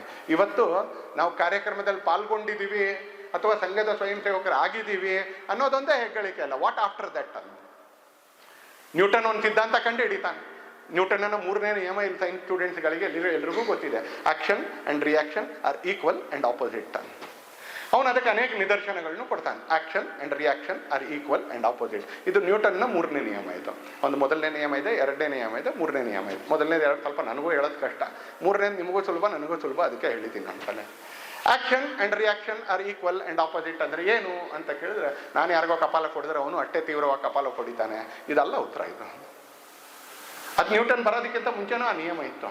ಅವನು ವಿಜ್ಞಾನದಲ್ಲಿ ಒಂದು ಸೂತ್ರ ಕಂಡುಹಿಡಿದ ಅಂತ ಹೇಳಿದ್ರೆ ಆ ವಿಜ್ಞಾನದ ಸೂತ್ರವನ್ನ ಮನುಷ್ಯನಿಗೆ ಒಳ್ಳೇದಾಗೋದಕ್ಕೆ ಹೇಗೆ ಉಪಯೋಗಿಸ್ಕೊಳ್ಬೋದು ಅಂತ ಯೋಚನೆ ಮಾಡಿದ್ರು. ಇವತ್ತು ನಡೀತಕ್ಕಂಥ ಎಲ್ಲಾ ಮೋಟಾರ್ಗಳು, ಎಲ್ಲಾ ಇಂಜಿನ್ಗಳು, ಎಲ್ಲಾ ಗಾಡಿಗಳು ನ್ಯೂಟನ್ನ 3ನೇ ನಿಯಮದ ಆಧಾರಿತವಾಗಿ ನಿರ್ಮಾಣ ಆಗಿರ್ತಕ್ಕಂಥದ್ದು. ನೀವೇನು ಚಲನೆ ಅಂತ ನೋಡ್ತೀರಿ, ಮೊಬಿಲಿಟಿ ಅಂತ ನೋಡ್ತೀರೋ, ಅವೆಲ್ಲವೂ ನ್ಯೂಟನ್ನ 3ನೇ ನಿಯಮದ ಮೇಲೆ ಆಧಾರಿತವಾಗಿರ್ತಕ್ಕಂಥದ್ದು. ಹಾಗೆ ಸಂಘನೂ ಬೆಳೀತು. ಒಂದಿದ್ದು 1000 ಆಯ್ತು, 1000 ಇದ್ದಿದ್ದು 50,000 ಆಯ್ತು, 50,000 ಇದ್ದಿದ್ದು 85,000 ಆಯ್ತು. ಏನ್ ಮಾಡ್ತಾ ಇರೋರು? ಕೇಳ್ತಾರೆ. ಸ್ವತಃ ಸ್ವಯಂ ಸೇವಕರು ಕೇಳ್ತಾರೆ. ನಾನು 20 ವರ್ಷ, 30 ವರ್ಷ, 40 ವರ್ಷದಿಂದ ಇದ್ದೀನಿ ಅಂದ್ರೆ ನಾನೇನ್ ಮಾಡ್ತಾ ಇದ್ದೀನಿ ಅಂತ ನನಗೂ ಪ್ರಶ್ನೆ ಬರುತ್ತೆ, ಸಂಘಕ್ಕೂ ಪ್ರಶ್ನೆ ಬರುತ್ತೆ, ಜನಕ್ಕೂ ಪ್ರಶ್ನೆ ಬರುತ್ತೆ. ಆಯ್ತಪ್ಪ, ಗಣವೇಶ ತಗೊಂಡ್ರೆ ರೂಟ್ ಮಾರ್ಕ್ ಮಾಡಿದ್ರಿ, ಆಮೇಲೆ ಏನು? ಸಂಘ 5 ವಿಷಯಗಳನ್ನ ಆಯ್ಕೆ ಮಾಡ್ಕೊಂಡು ಮುಂದೆ ಹೋಗ್ತಾ ಇದೆ. ನಾನು ಇಲ್ಲಿರ್ತಕ್ಕಂಥ ಎಲ್ಲ ಸ್ವಯಂ ಸೇವಕರ ಹತ್ರ ವೈಯಕ್ತಿಕವಾಗಿ ನಿಮ್ಮ ಜೀವನದಲ್ಲಿ ಮೊದಲನೇದಾಗಿ, ಇದು ಬೇರೆಯವ್ರಿಗೆ ಹೇಳೋಕ್ಕಿಂತ ಮುಂಚೆ ವೈಯಕ್ತಿಕವಾಗಿ ನಮ್ಮ ಜೀವನದಲ್ಲಿ. 2ನೇದು ಸಾಮೂಹಿಕವಾಗಿ ನಮ್ಮ ಕುಟುಂಬದಲ್ಲಿ, ನಮ್ಮ ಮನೆಯವರು ಒಟ್ಟಿಗೆ ಕೂತ್ಕೊಂಡು ಇದನ್ನ ಹೇಗೆ ಮಾಡೋದು ಅಂತ ನಾವು ಯೋಚನೆ ಮಾಡಬೇಕು. ನಿಧಾನಕ್ಕೆ ನಮ್ಮ ಪರಿಸರದಲ್ಲಿ, ಸುತ್ತಮುತ್ತಲಿನ ಮನೆಗಳಲ್ಲಿ ಬಟ್ಟ ಮಾಡಬೇಕು ಅಂತ ಇಲ್ಲವೇ ಇಲ್ಲ. ನಾನು ಪ್ರಚಾರಕ್ಕಾದ್ರೆ ನನ್ನ ಕಾರ್ಯಾಲಯದಲ್ಲಿ, 2ನೇದಾಗಿ ನನ್ನ ಕಾರ್ಯಾಲಯದಲ್ಲಿ ಇರ್ತಕ್ಕಂಥ ಉಳಿದವರೆಲ್ಲರ ಜೊತೆ, 3ನೇದಾಗಿ ನನ್ನ ಸುತ್ತಮುತ್ತ ಇರ್ತಕ್ಕಂಥ ಮನೆಗಳಲ್ಲಿ ಇವನ್ನ ಹೇಗೆ ಆಚರಣೆ ಮಾಡ್ಬೋದು ಯೋಚನೆ ಮಾಡಿ. ಇದು 5 ಶಬ್ದನೇ ಇರ್ಬೋದು, ಆದರೆ ಅದರಲ್ಲಿ ಯೋಚನೆ ಮಾಡಿದ್ರೆ ಅದರಲ್ಲಿ ತುಂಬ ಪದರಗಳು ಸಿಗ್ತಾ ಹೋಗುತ್ತೆ. You will get many layers out of it. ಒಂದು ಸ್ವದೇಶಿ ಅಂತ ಹೇಳಿದಾಗ you will get many layers out of it. ನೀವು ಯೋಚನೆ ಮಾಡಿದಾಗೆ ಮುಂದೆ ಹೋಗ್ತಾ ಇದ್ದಂಗೆ ಅನೇಕ ಪದರಗಳು ಸಿಗಕ್ಕೆ ಶುರು ಆಗಿದೆ. ಸಂಘ 5 ಉದ್ದೇಶಗಳನ್ನ ಇಟ್ಕೊಂಡು, 5 ಗುರಿ ಇಟ್ಕೊಂಡು, 5 ಲಕ್ಷ್ಯಗಳನ್ನ ಇಟ್ಕೊಂಡು ಭವಿಷ್ಯದ ಸವಾಲುಗಳಿಗೆ, ವರ್ತಮಾನದ ಸವಾಲುಗಳಿಗೆ ಉತ್ತರ ಕೊಡ್ಲಿಕ್ಕೆ ಅಂತ ಹೊರಟಿದೆ ಅಂತ. ಮೊದಲನೇದು ನಂಬರ್ ಮೇಲ್ ಕೆಳಗೆ ಆಗ್ಬೋದು. ಮೊದಲನೇದು ಪರಿಸರ ಸಂರಕ್ಷಣೆ. ನಮ್ಮ ಸುತ್ತಮುತ್ತ ಇರತಕ್ಕಂಥ ಪರಿಸರ ಇವತ್ತು ನಾವು ಉಳಿಯಕ್ಕೆ ಯೋಗ್ಯವಾಗಿದೆಯಾ ಅಂತ ಕೇಳಿದ್ರೆ ಯಲಹಂಕದ ಅಂತ ಭಾಗದಲ್ಲೂ, ರಾಜಾನಕುಂಟೆ ಅಂತ ಭಾಗದಲ್ಲೂ, ಸಿಂಗನಾಯಕನಹಳ್ಳಿ ಅಂತ ಭಾಗದಲ್ಲೂ ಇವತ್ತು ಭಾಳ ನಮ್ಗೆ ಉಳಿಯಕ್ಕೆ ಯೋಗ್ಯವಾಗಿದೆ ಅಂತ ಇಲ್ಲ. ಯಾರು ಮಾಡ್ಕೊಂಡಿರೋದು ಅಂತ ಕೇಳಿದ್ರೆ ನಾವೇ ಮಾಡ್ಕೊಂಡು. ನಮ್ಮ ಬಾಲ್ಯದಲ್ಲಿ ನಮ್ಮ ಮನೇಲಿ ಮುಂಚೆ ನಮ್ಮ ಬಾಲ್ಯದಲ್ಲಿ ನಾನು ಓದ್ತಾ ಇರುವಾಗ, ನಾನು ಹೈಸ್ಕೂಲಲ್ಲಿ ಓದ್ತಾ ಇರುವಾಗ ಇಡೀ ಹೈಸ್ಕೂಲಿಗೆ ನಂದು ಒಂದೇ ಪೆನ್ ಇರ್ತಿದ್ದು. ಇಡೀ 3 ವರ್ಷ ಫಸ್ಟ್ PUC ಮಧ್ಯದಲ್ಲ ಸ್ವಲ್ಪ ಹಾಳಾಯಿತು, ಇನ್ನೊಂದು ಪೆನ್ ತಗೊಂಡೆ. ಅಷ್ಟೊತ್ತಿಗೆ ರೆನಾಲ್ಡ್ಸ್ ಎಲ್ಲ ಬರೋಕ್ಕೆ ಶುರು ಆಗಿಬಿಟ್ಟಿತ್ತು. ನಿಧಾನಕ್ಕೆ ನಮ್ಮದು ಪ್ರವೃತ್ತಿ ಬದಲಾವಣೆ ಆಗ್ತಿತ್ತು. ಪೆನ್ ಎಷ್ಟು ವರ್ಷದಿಂದ ನಮ್ಮ ಕೈಯಲ್ಲಿದೆ, ನಮ್ಮ ಜೋಬಲ್ಲಿದೆ ಅಂದರೆ ಇಲ್ಲಿ ತುಂಬ ಜನರ ಪೆನ್ನು ನಿನ್ನೆನೋ ಮೊನ್ನೆನೋ ಕೊಂಡ್ಕೊಂಡಿರೋದು ಅಥವಾ ಎಲ್ಲ ಸಿಕ್ಕಿತ್ತು ನಮ್ಗೆ. ಮತ್ತು ಇದು ಎಷ್ಟು ದಿನ ಇರುತ್ತೆ ಅಂತ ಕೇಳಿದ್ರೆ ಇನ್ನು 1-2 ದಿನ ಇರುತ್ತೆ. ಭಾಳ ಜನ ದೊಡ್ಡವ್ರ ಪೆನ್ ಸ್ವಲ್ಪ ಸ್ಕೂಲ್ಗೆ ಹೋಗ್ತಾ ಇದ್ರೆ ಮಕ್ಕಳು ಅವ್ರ ಹತ್ರ ಇನ್ನೊಂದು ವರ್ಷ ಇರ್ಬೋದು, ದೊಡ್ಡವರಾದರೆ ಇನ್ನು 1-2 ದಿನ ಇರುತ್ತೆ ಅಂತ. ಮುಂಚೆ ಪೆನ್ ಜೊತೆಗೆ ಅಟ್ಯಾಚ್ಮೆಂಟ್ ಇತ್ತು. ಮೊನ್ನೆ ಯಾರೋ ಬಂದಿದ್ರು ಭೇಟಿಯಾಗಿ ದಿಲ್ಲಿಲಿ, ಕರ್ನಾಟಕದ. ಹೇಳ್ದೆ ನನಗೆ ಚಿಕ್ಕನ್ನಲ್ಲಿ ನೀವು ಒಂದು ಪೆನ್ ಕೊಟ್ಟಿದ್ರಿ ಅಂತ ಆ ಹೆಣ್ಮಗಳು ಪೆನ್ ತೆಗೆದು ತೋರಿಸಿದ್ರು ಅಂತಾರೆ. ನನಗೆ ಚಿಕ್ಕನ್ನಲ್ಲಿ ಪೆನ್ ಕೊಟ್ಟಿದ್ರಿ ಅಂದರೆ ಪೆನ್ ಒಂದು ನೆನಪುಗಳ ಜೊತೆಗಿರುತ್ತೆ, ಮೆಮೊರಿ ಜೊತೆಗಿರುತ್ತೆ. ಇವತ್ತು ಯೂಸ್ ಆ್ಯಂಡ್ ಥ್ರೋ. ಯಾವುದೇ ವಸ್ತು ಉಪಯೋಗಿಸೋದು ಹೇಗೆ ಅಂದರೆ ಉಪಯೋಗಿಸಿ ಅದನ್ನು ಬಿಸಾಕಿ. ಇದರಿಂದ ಹೊರಗೆ ಬರ್ಬೋದಾ ನಾವು? ಮರ ನೆಡಬೇಕು, ಪ್ಲಾಸ್ಟಿಕ್ ನಿಷೇಧ ಮಾಡಬೇಕು, ಉಪಯೋಗಿಸಬಾರ್ದು. ಆದರೆ ಉಪಯೋಗಿಸೋ ವಸ್ತುಗಳನ್ನೇ ಕಡಿಮೆ ಮಾಡ್ಕೊಳ್ಬೋದಾ? ಪದೇ ಪದೇ ಉಪಯೋಗಿಸ್ಬೋದಾ? ಸಸ್ಟೈನೇಬಿಲಿಟಿ, ಸಂಘ ಪರಿಸರ ಸಂರಕ್ಷಣೆ. ನಾನು ವಿಸ್ತಾರವಾಗಿ ಹೇಳೋದಿಲ್ಲ, ಯೋಚನೆ ಮಾಡಿದ್ರೆ ತುಂಬ ಸಂಗತಿಗಳನ್ನ ಹೇಳ್ಬೋದು ನಾವು. ನಾನು ಶಿವಮೊಗ್ಗ ಜಿಲ್ಲೆಯಲ್ಲಿ ಜಿಲ್ಲಾ ಪ್ರಚಾರಕ್ಕಾಗಿದ್ದಾಗ ಅಲ್ಲಿನ ಒಂದು ಮಠದವರು ಒಂದು ಅಭಿಯಾನ ಆರಂಭ ಮಾಡಿದ್ರು. ನಾನು ಹೇಳಿದ್ರೆ ನಗು ಬರುತ್ತೆ ನಿಮಗೆ ಅಂತ. ಅವರು ಆ ಮಠದ ಸ್ವಾಮೀಜಿಗಳು ತನ್ನ ಸಮಾಜದವರೆಲ್ಲರಿಗೂ ಒಂದು ಸಂಕಲ್ಪ ಕೊಡ್ತಾ ಇದ್ರು, 10 ಚೊಂಬಲ್ ಸ್ನಾನ ಮಾಡಬೇಕು ಅಂತ. ಶಿವಮೊಗ್ಗ ಜಿಲ್ಲೆಯಲ್ಲಿ ವಿಪರೀತ ಮಳೆ ಬರುತ್ತೆ. ನಾನು ಅವ್ರಿಗೆ ಕೇಳಿದ್ದೆ, ಇಷ್ಟೊಂದು ಮಳೆ ಬರುತ್ತೆ ಇಲ್ಲಿ ಯಾಕೆ ಹೇಳ್ತಾ ಇದ್ದೀರಿ ಅಂತ. ಹಂಗಿಲ್ಲ, ಸ್ವಭಾವ ಅನ್ನೋದು ಮಳೆ ಬರೋ ಪ್ರದೇಶಕ್ಕೊಂದು, ಮಳೆ ಬರದೇ ಇರೋ ಪ್ರದೇಶಕ್ಕೊಂದು ಅಂತಿಲ್ಲ. ಹಣವಂತರಿಗೊಂದು ಸ್ವಭಾವ, ಹಣ ಇಲ್ಲದೆ ಇರೋರ್ಗೊಂದು ಸ್ವಭಾವ ಅಂತಿಲ್ಲ. ಶವರ್ ಇರೋರ್ಗೊಂದು ಸ್ವಭಾವ, ಕೊಡದಲ್ಲಿ ನೀರು ಹೊತ್ಕೊಂಡ್ಬರ್ಬೇಕು ಅನ್ನೋರ್ಗೆ ಸ್ವಭಾವ ಅಂತಿಲ್ಲ. ಎಲ್ಲರ ಸ್ವಭಾವನೂ ಒಂದೇ ಇರಬೇಕು. 10 ಚೊಂಬಲ್ ನೀರು ಮಾಡಬೇಕು, ಸ್ನಾನ ಮಾಡಬೇಕು ಅಂತ ಹೇಳ್ತಿದ್ರು. ಇವತ್ತು ಇಲ್ಲಿರೋ ಯಾರಿಗಾದ್ರೂ ನಾನು ಅದನ್ನು ಹೇಳಿದ್ರೆ, ಒಂದ್ಸಲಿ ಶವರ್ ಇರೋ ಮನೇಲಿ ನಮ್ಮ ಮನೇಲಿ ಚೊಂಬೆ ಇಲ್ವಲ್ಲ ಸರ್, ಅಳಿಯೋದು ಯಾವುದರಿಂದ ಅಂತ ಕೆಲವರು ಪ್ರಶ್ನೆ ಕೇಳ್ತಾರೆ. ಒಂದ್ಸಲಿ ಯೋಚನೆ ಮಾಡಿದ್ರೆ ಒಂದ್ಸಲಿ ಹೌದಲ್ವಾ, ನಮ್ಮ ಮನೆಗೇನೋ ಬೋರ್ವೆಲ್ಲಿಂದ ನೀರು ಬರ್ಬೋದು, ಅದರ ಪಕ್ಕದಲ್ಲಿ BMS ಇನ್ಸ್ಟಿಟ್ಯೂಟ್ ಪಕ್ಕದಲ್ಲಿ ಇರ್ತಕ್ಕಂಥ ಕಾವೇರಿ, ಆ ಕಾವೇರಿ ಅಲ್ಲಿಗೆ ಬರೋಕ್ಕೆ ಅದು ಎಷ್ಟು ಅಡಿ ಮೇಲೆ ಬರಬೇಕು ಅಂತ ಕೇಳಿದ್ರೆ 1000 ಅಡಿ ಮೇಲೆ ಬರಬೇಕು. ಅದು ಕಾವೇರಿ ಇರೋ ಜಾಗದಿಂದ ಅದು ಯಲಹಂಕಕ್ಕೆ ಬರಬೇಕು ಅಂತ ಹೇಳಿದ್ರೆ ಅದು 1000 ಅಡಿ ಮೇಲೆ ಬರಬೇಕು. 9 ಕಡೆಗಳಲ್ಲಿ ಕಾವೇರಿನ ಪಂಪ್ ಮಾಡಿದ್ರೆ ಅದು ಯಲಹಂಕಕ್ಕೆ ಬರುತ್ತೆ. ಆ ಪಂಪ್ ಮಾಡೋ ಪಂಪ್ಗಳನ್ನ ನೋಡ್ಬೇಕು ನೀವು. ತೊರೆಕಾಡಿನಹಳ್ಳಿಯಿಂದ ಈಚೆಗೆ ಪಂಪ್ಗಳನ್ನ ನೋಡಿದ್ರೆ ಒಂದೊಂದು ನಮ್ಮ ಕೈಗೆ ಸಿಗೋದಿಲ್ಲ, ಅಷ್ಟಷ್ಟು ದೊಡ್ಡ ಪಂಪ್ಗಳಿದಾವೆ. ಅಂದರೆ ನಮ್ಮ ಮನೆಗೆ ಬರುವ ನೀರಿನ ಒಂದು ಹನಿ 1000 ಅಡಿ ಮೇಲೆ ಪಂಪ್ ಆಗೋದು ಬರುತ್ತೆ ಅಂತಲೇ. ಅದಕ್ಕೆ ವ್ಯಯ ಆಗುತ್ತಂತ ಸಂಪನ್ಮೂಲ ಇಂಥದ್ದು. ಅದರ ಮಧ್ಯದಲ್ಲಿ ನನಗೆ ಬೇಕೋ ಬೇಡವೋ ಬಕೆಟಲ್ಲಿರೋ ಅರ್ಧ ನೀರು ಚೆಲ್ತೀನಿ, ನಾನು ಬೇಕೋ ಬೇಡವೋ ಚೆಲ್ತೀನಿ ಅಂತ ಯೋಚನೆ ಮಾಡಿದ್ರೆ ಎಲ್ಲದಕ್ಕೂ ಮಾರ್ಗ ಹುಡುಕುತ್ತೆ. 10 ಚೊಂಬಲ್ ಸ್ನಾನ ಮಾಡಬೇಕು ಅಂತ ಹೇಳ್ತಾ ಇದ್ದಿದ್ದು ಯಾಕೆ ಅಂತ ಇವತ್ತು ಅರ್ಥ ಆಗುತ್ತೆ. ಅವತ್ತು ನನಗೆ ಪ್ರಶ್ನೆ ಇತ್ತು, ಶಿವಮೊಗ್ಗದಷ್ಟು ಮಳೆ ಬರೋ ಜಾಗದಲ್ಲಿ ನೀವು ಯಾಕೆ ಸ್ವಾಮೀಜಿ 10 ಚೊಂಬಲ್ ಸ್ನಾನ ಮಾಡಬೇಕು ಅಂತ ಹೇಳ್ತಾ ಇದ್ದೀರಿ? ಪರಿಸರ ಸಂರಕ್ಷಣೆ ಸಂಘ ತಗೊಂಡಿರ್ತಾರೆ. ಯಾಕಂದ್ರೆ ಭೂಮಿ ಎಲ್ರಿಗೂ ಸೇರಿದ್ದು, ಮುಂದಿನ ಪೀಳಿಗೆಗೂ ಸೇರಿದ್ದು. ಅವರು ಬದುಕಕ್ಕಾಗೋಂಗೆ ಇರಬೇಕು. ಬರೀ ನಾನು ಬದುಕಿದ್ರೆ ಸಾಲೋದಿಲ್ಲ, ಅವರು ಬದುಕಕ್ಕಾಗೋಂಗೆ ಇರಬೇಕು. ಫ್ಯಾನ್ ಹಾಕಿದ್ರೆ ಗಾಳಿ ಬರುತ್ತೆ, ಆದರೆ ಆ ಗಾಳಿ ಸ್ವಚ್ಛವಾಗಿರ್ಬೇಕು, ಹಿತಕಾರಿಯಾಗಿರ್ಬೇಕು. ಡೆಲ್ಲಿಯಲ್ಲಿ ಸೆಪ್ಟೆಂಬರ್ ತಿಂಗಳು ಬಂತು, ಅಕ್ಟೋಬರ್ ತಿಂಗಳು, ನವೆಂಬರ್ ತಿಂಗಳಿಗೆ ಡೆಲ್ಲಿಯಲ್ಲಿ ಓಡಾಡೋಕ್ಕಾಗೋದಿಲ್ಲ, ರಸ್ತೆಗಳಲ್ಲಿ ಓಡಾಡೋಕ್ಕಾಗೋದಿಲ್ಲ. ವಾಕಿಂಗ್ ಮಾಡೋರು ವಾಕಿಂಗ್ ಬಿಟ್ಬಿಡ್ತಾರೆ, ಎಲ್ಲರೂ ಮಾಸ್ಕ್ ಹಾಕೊಳ್ಳೋಕೆ ಶುರು ಮಾಡ್ತಾರೆ. ಕೊರೋನಾ ಕಾರಣಕ್ಕಲ್ಲ, ಅಕ್ಟೋಬರ್, ನವೆಂಬರ್, ಡಿಸೆಂಬರ್ 15ರವರೆಗೆ ಡೆಲ್ಲಿಲಿ ಓಡಾಡೋಕ್ಕೆ ಆಗೋದಿಲ್ಲ. ನಾಳೆ ಬೆಂಗಳೂರು, ಅದಾದ ನಂತರ ಯಲಹಂಕ, ಅದಾದ್ಮೇಲೆ ರಾಜಾನಕುಂಟೆ, ಅದಾದ್ಮೇಲೆ ಚಿಕ್ಕನಾಯಕನಹಳ್ಳಿ, ಇದು ಕೂಡ ಇದೇ ವಲಯಕ್ಕೆ ಪ್ರವೇಶ ಮಾಡ್ಬೋದು. ಸಂಘ ಹೇಳ್ತಾ ಇದೆ ಪರಿಸರಕ್ಕೆ ಪೂರಕವಾಗಿ ಬದುಕಿ, ಪರಿಸರ ಇನ್ನೂ 1000 ವರ್ಷ ಇರಬೇಕು. ಎರಡನೇದಾಗಿ ಸ್ವಬೋಧ. ನಾವು ಯಾರು, ನಾವು ಹೇಗೆ ಬದುಕಬೇಕು, ನಾವು ಏನು ಉಪಯೋಗಿಸ್ಬೇಕು, ಏನು ಆಡಬೇಕು, ಸ್ವದೇಶಿ ಕಲ್ಪನೆ. 3 ಹೇಳ್ತು, ಸ್ವದೇಶಿ ವಸ್ತುಗಳನ್ನ ಉಪಯೋಗಿಸಿ. ದೀಪಾವಳಿ ಬರ್ತಾ ಇದೆ, ಬರೀ ಕುಡಿಕೆ ಮಾತ್ರ ಅಲ್ಲ, ಯಾವ್ಯಾವುದರಲ್ಲಿ ಈ ದೇಶದ ವಸ್ತು ಇದೆಯೋ ಎಲ್ಲ ಈ ವರ್ಷ ದೇಶ. ಚಾಕ್ಲೇಟ್ ಕೊಡಗಿದ್ದು ಉಪಯೋಗಿಸಿ, ಬಿಸ್ಕೆಟ್ ಊರಲ್ಲೇ ಪ್ರೊಡಕ್ಷನ್ ಮಾಡೋದು ಉಪಯೋಗಿಸಿ ಅಂತ. ಚಾಕ್ಲೇಟ್ ಏನೋ ಡೆನ್ಮಾರ್ಕಿಂದ ಬರಬೇಕು ಅಂತ ಏನಿಲ್ಲ, ಕೊಡಗಿದ ಚಾಕ್ಲೇಟ್ ಕೂಡ ಅದ್ಭುತವಾಗಿದೆ ಅಂತ. ನಮ್ಮನೆ ಡೈನಿಂಗ್ ಟೇಬಲ್, ಅದರ ಮೇಲ್ಗಡೆ ಎಷ್ಟು ವಿದೇಶಿ ವಸ್ತು ಇದೆ ನೋಡಿ, ಅದೇನು ಟೆಕ್ನಾಲಜಿ ಅಲ್ಲ. ನಮ್ಮನೆ ಡ್ರೆಸ್ಸಿಂಗ್ ಟೇಬಲ್ ಬರೀ ಹೆಣ್ಮಕ್ಳದಲ್ಲ, ಗಂಡಸರದ್ದು ಅವ್ರಿಗಿಂತ ಜಾಸ್ತಿ ಇದೆ ಇವತ್ತು. ನಮ್ಮನೆ ಡ್ರೆಸ್ಸಿಂಗ್ ಟೇಬಲ್ ಎಷ್ಟು ವಿದೇಶಿ ಇದೆ, ಎಷ್ಟು ಸ್ವದೇಶಿ ಇದೆ ನೋಡಿ ಒಂದ್ಸಲಿ. ನಮ್ಮ ಮನೆ ಬಾತ್ರೂಮಲ್ಲಿ ಇರ್ತಕ್ಕಂಥ ಶೆಲ್ಫ್ ಏನಿದೆ, ಆ ಶೆಲ್ಫಲ್ಲಿರೋ ಎಲ್ಲವನ್ನು ಇವತ್ತು ಹೋಗ್ಬಿಟ್ಟು ನಾಳೆ ಬೆಳಿಗ್ಗೆ ಸ್ನಾನ ಮಾಡುವಾಗ ಒಂದ್ಸಲಿ ನೋಡಿ ಇದರಲ್ಲಿ ಎಷ್ಟು ಸ್ವದೇಶಿ ಇದೆ, ಎಷ್ಟು ವಿದೇಶಿ ಇದೆ. ಆ TV ಭಾರತಕ್ಕೆ ಚೆನ್ನಾಗಿಲ್ಲದೆ ಇರ್ಬೋದು, CT ಸ್ಕ್ಯಾನ್ ಮೆಷಿನ್ ಭಾರತಕ್ಕೆ ಚೆನ್ನಾಗಿಲ್ಲದೆ ಇರ್ಬೋದು, ಕಂಪ್ಯೂಟರ್ ಭಾರತಕ್ಕೆ ಚೆನ್ನಾಗಿಲ್ಲದೆ ಇರ್ಬೋದು, ಫೋನು ಭಾರತಕ್ಕೆ ಚೆನ್ನಾಗಿಲ್ಲ ಅಂತ ಹೇಳೋಣ ಬೇಕಿದ್ರೆ ಹೇಳೋದಕ್ಕೆ. ಆದರೆ ಉಪ್ಪು ಭಾರತಕ್ಕೆ ಚೆನ್ನಾಗಿಲ್ಲ ಅಂತ ಹೇಳೋಕ್ಕಾಗಲ್ಲ, ತಲೆಗೆ ಹಾಕೋ ತೆಂಗಿನೆಣ್ಣೆ ಭಾರತಕ್ಕೆ ಚೆನ್ನಾಗಿಲ್ಲ ಅಂತ ಹೇಳೋಕ್ಕಾಗೋದಿಲ್ಲ, ಮೈಗೆ ಹಚ್ಕೊಳ್ಳೋ ಸಾಬೂನು ಭಾರತಕ್ಕೆ ಚೆನ್ನಾಗಿಲ್ಲ ಅಂತ ಹೇಳೋಕ್ಕಾಗೋದಿಲ್ಲ. ನಮ್ಮನೆ ಡ್ರೆಸ್ಸಿಂಗ್ ಟೇಬಲ್ಲು, ನಮ್ಮನೆ ಡೈನಿಂಗ್ ಟೇಬಲ್ಲು, ನಮ್ಮನೆ ಬಾತ್ರೂಮ್ ಶೆಲ್ಫು, ಇದು ಮೂರನ್ನು ಸ್ವದೇಶಿ ಮಾಡಿದ್ರೆ ನಮ್ಮನೆ 50% ಸ್ವದೇಶಿ ಆಗ್ಬಿಡುತ್ತೆ. ಹಬ್ಬ ಹರಿದಿನಗಳ ದಿನ ದೇವಸ್ಥಾನಕ್ಕೆ ಹೋಗ್ಬೇಕಾದ್ರೆ ಜೀನ್ಸ್ ಹಾಕೊಂಡು ಹೋಗ್ಬೇಕು ಅಂತೇನಿಲ್ಲ. ಯಾಕಂದ್ರೆ ಯಾವ ಗಂಡಸರಾಗ್ಲಿ ಹೆಂಗಸರಾಗ್ಲಿ ಜೀನ್ಸಲ್ಲಿ ನಮಸ್ಕಾರ ಮಾಡೋಕ್ಕಾಗೋದೇ ಇಲ್ಲ. ದೇವಸ್ಥಾನಕ್ಕೆ ಹೋದ್ಮೇಲೆ ನಮಸ್ಕಾರ ಮಾಡ್ಬೇಕಲ್ಲ. ನಾವೇ ಯಾರ ಥರ ಒಂದು ಸ್ವಲ್ಪ ಮಂಡಿಗೆ ನಮಸ್ಕಾರ ಮಾಡೋದಲ್ಲ, ಕರ್ನಾಟಕದಲ್ಲಿ ಪಾದಕ್ಕೆ ನಮಸ್ಕಾರ ಮಾಡಬೇಕು, ಕರ್ನಾಟಕದಲ್ಲಿ ಅಷ್ಟಾಂಗ ನಮಸ್ಕಾರ ಮಾಡಬೇಕು. ನಾವೆಲ್ಲ ಎಡಗಲೆ ಒಂದು ಸ್ವಲ್ಪ ಹಿಂಗೆ ಕೈ ಮುಟ್ಟಿದ್ರೆ ಆಗೋದಿಲ್ಲ, ನಮ್ಗೆ ಪಾದಕ್ಕೆ ನಮಸ್ಕಾರ ಮಾಡಬೇಕು. ದೇವಸ್ಥಾನದಲ್ಲಿ ಪೂಜೆಗೆ ಅನುಕೂಲ ಆಗ್ತಕ್ಕಂಥ, ಮನೆಗೆ ಅನುಕೂಲ ಆಗುವಂತಕ್ಕಂಥ ವೇಷ ಹಾಕ್ಬೋದಲ್ಲ ಅಂತಲ್ಲಿ. ಮನೇಲಿ ಉಪಯೋಗಿಸೋ ಭಾಷೆ ಭಾರತದ ಭಾಷೆ ಆಗ್ಬೋದಲ್ಲ ಅಂತಲ್ಲಿ. ಅಪ್ಪ ಅಮ್ಮ ಅಕ್ಕ ತಂಗಿ ಚಿಕ್ಕಪ್ಪ ಚಿಕ್ಕಮ್ಮ, ಪಲ್ಯ ಸಾಂಬಾರು ಸಾರು ಕೂಟು ಅನ್ನ ಚಿತ್ರಾನ್ನ, ಮನೇಲಿ ಉಪಯೋಗಿಸೋವಂಥ ಶಬ್ದಗಳು ಅದು ಕನ್ನಡದಲ್ಲೋ ತೆಲುಗುನಲ್ಲೋ ಮಲಯಾಳದಲ್ಲೋ ಬಂಗಾಳಿಲೋ ಒಡಿಯಾದಲ್ಲೋ. ಅದಕ್ಕೆ ಯಾಕೆ ಇಂಗ್ಲೀಷ್ ಬೇಕು ಅಂತ ಸೈಡ್ಸ್ ಬಡಿಸ್ಲಾ ಅಂತೆ. ಏನು ಸೈಡ್ಸ್ ಅಂದರೆ ಏನು? ಅದು ಕೋಸಂಬರಿಯೋ, ಅದು ಪಲ್ಯವೋ, ಅದು ಗೊಜ್ಜೋ, ಅದು ಚಟ್ನಿಯೋ, ಯಾವುದದು ಸೈಡ್ಸ್ ಅಂದರೆ? ಕಲರ್ ರೈಸ್ ಬಡಿಸ್ಲಾ ಅಂತ ಬರುತ್ತೆ, ಎಲ್ಲ ಬರುತ್ತೆ ಅಂತಾನೆ. ಆ ಕಲರ್ ರೈಸ್ ಅಂದರೆ ಯಾವುದದು? ಹಳದಿ ಇದ್ರೆ ನಮ್ಮ ದೇಶದಲ್ಲಿ ಚಿತ್ರಾನ್ನ, ಪ್ರತಿಯೊಂದಕ್ಕೂ ಶಬ್ದ ಇದೆ ಅಂತಾನೆ.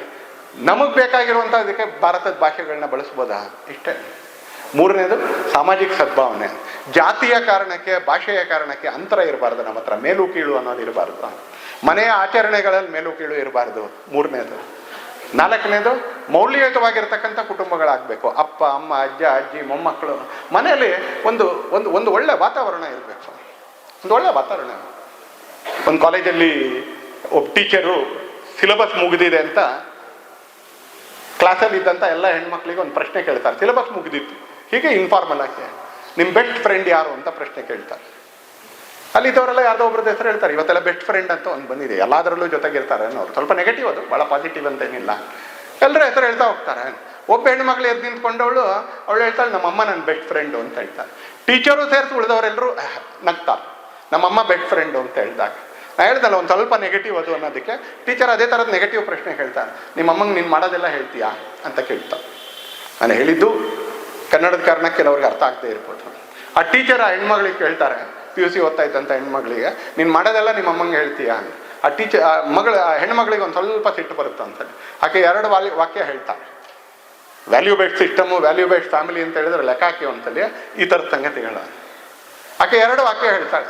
ನಾನು ಮಾಡೋದನ್ನೆಲ್ಲ ನಮ್ಮ ಅಮ್ಮಂಗೆ ಹೇಳ್ತೀನಿ ಅಂತ ಹೇಳಿ 2ನೇ ವಾಕ್ಯನೂ ಟೀಚರ್ ತಮಾಷೆ ಮಾಡಿದ್ರಲ್ಲ ಅದಕ್ಕೋಸ್ಕರ 2ನೇ ವಾಕ್ಯನೂ ಹೇಳ್ತಾಳೆ, ನಾನು ಅಮ್ಮಂಗೆ ಹೇಳ್ಬೋದಾಗಿರೋದನ್ನು ಮಾತ್ರ ಮಾಡ್ತೀನಿ ಅಂತ.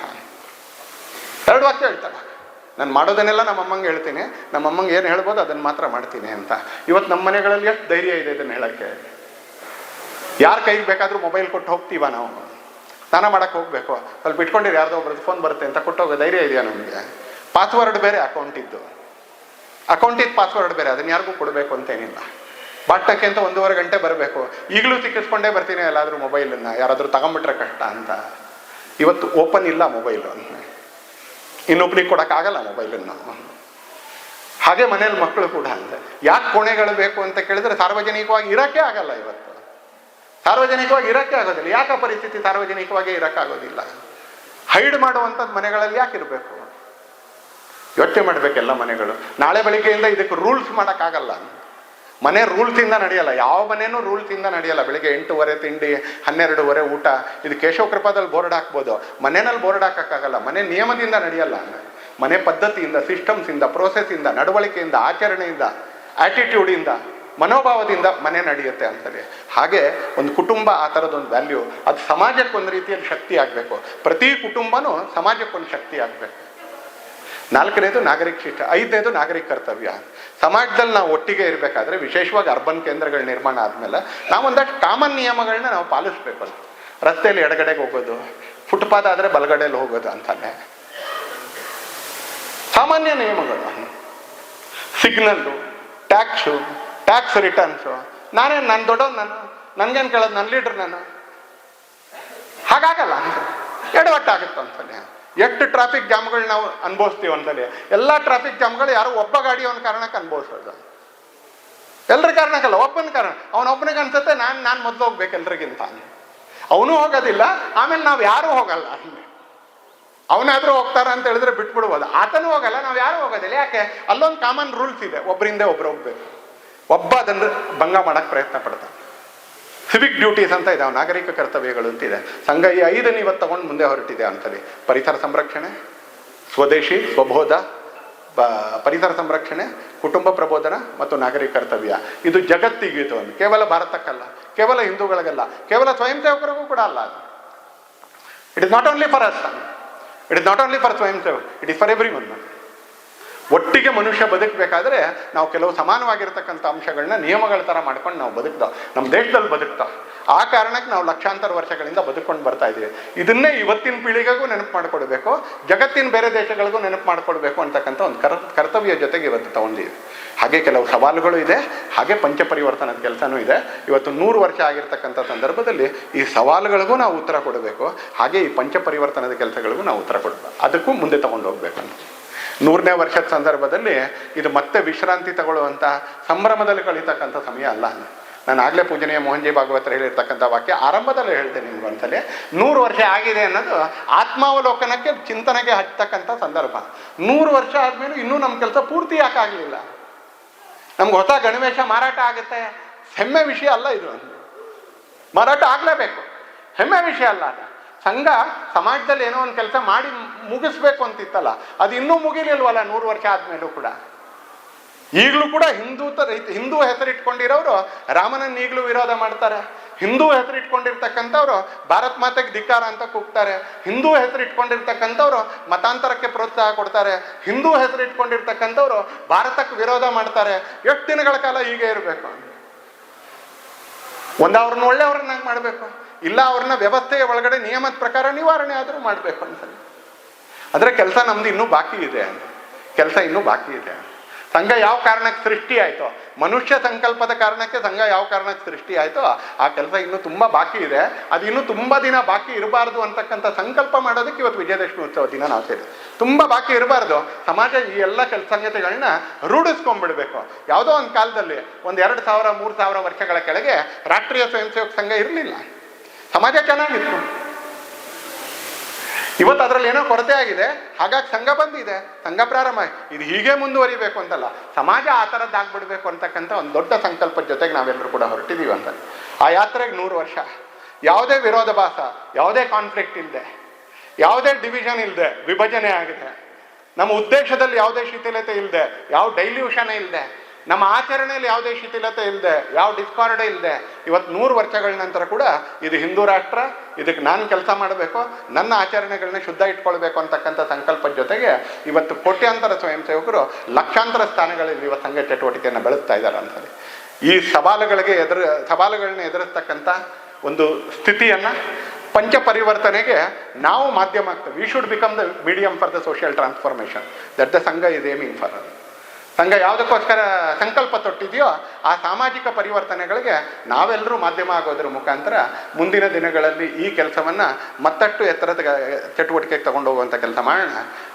ನಮ್ಮೂರಿನ ಶಾಖೆ, ನಮ್ಮೂರಿನ ಮಿಲನ, ನಮ್ಮೂರಿನ ಸಂಘ ಮಂಡಳಿ, ನಮ್ಮೂರಿನ ಉತ್ಸವ, ನಮ್ಮೂರಲ್ಲಿ ನಡೀತಕ್ಕಂಥ ಪಂಚಪರಿವರ್ತನೆಯ ಚಟುವಟಿಕೆಗಳು, ಅದ್ರ ಜೊತೆಗೆ ನನ್ನ ಪರಿಸರದಲ್ಲಿ ಇರ್ತಕ್ಕಂಥ ಸವಾಲುಗಳು, ಆ ಸವಾಲುಗಳಿಗೆ ಒಟ್ಟಿಗೆ ಸೇರಿ ಹೇಗೆ ಉತ್ತರ ಕೊಡ್ಬೋದು, ಅದ್ರ ಜೊತೆಗೆ ನನ್ನಲ್ಲಿ, ನನ್ನ ಕುಟುಂಬದಲ್ಲಿ, ನನ್ನ ಸುತ್ತಮುತ್ತ ಇರತಕ್ಕಂಥ ಪರಿಸರದಲ್ಲಿ ಈ ಪಂಚಪರಿವರ್ತನೆಯ ಕೆಲಸದ ಸಂದೇಶವನ್ನು ಆಚರಣೆಯ ದಿಟ್ಟಿಗೆ ತಗೊಂಡು ಹೋಗೋಣ ಅನ್ನುವಂಥ ಪ್ರಯತ್ನದ ಸಂಕಲ್ಪ ತೊಡ್ತಾ ವಿಶ್ವಾವಸುನಾಮ ಸಂವತ್ಸರದ ವಿಜಯದಶಮಿ ದಿನ ಆ ಶ್ರೇಷ್ಠ ಸಂಕಲ್ಪ ನಮ್ಮೆಲ್ಲರದಾಗಲಿ ಅಂತಕ್ಕಂಥ ಹಾರೈಕೆಯ ಜೊತೆಗೆ ಮತ್ತೊಮ್ಮೆ ವಿಜಯದಶಮಿ ಶುಭಾಶಯಗಳನ್ನ, ನವರಾತ್ರಿಯ ಕಡೆಯ ದಿನದ ಶುಭಾಶಯವನ್ನು ನಿಮ್ಮೆಲ್ಲರಿಗೂ ಸಮರ್ಪಿಸ್ತಾ ನನ್ನ ಮಾತುಗಳನ್ನ ನಾನು ಮುಕ್ತಾಯ ಮಾಡ್ತೀನಿ.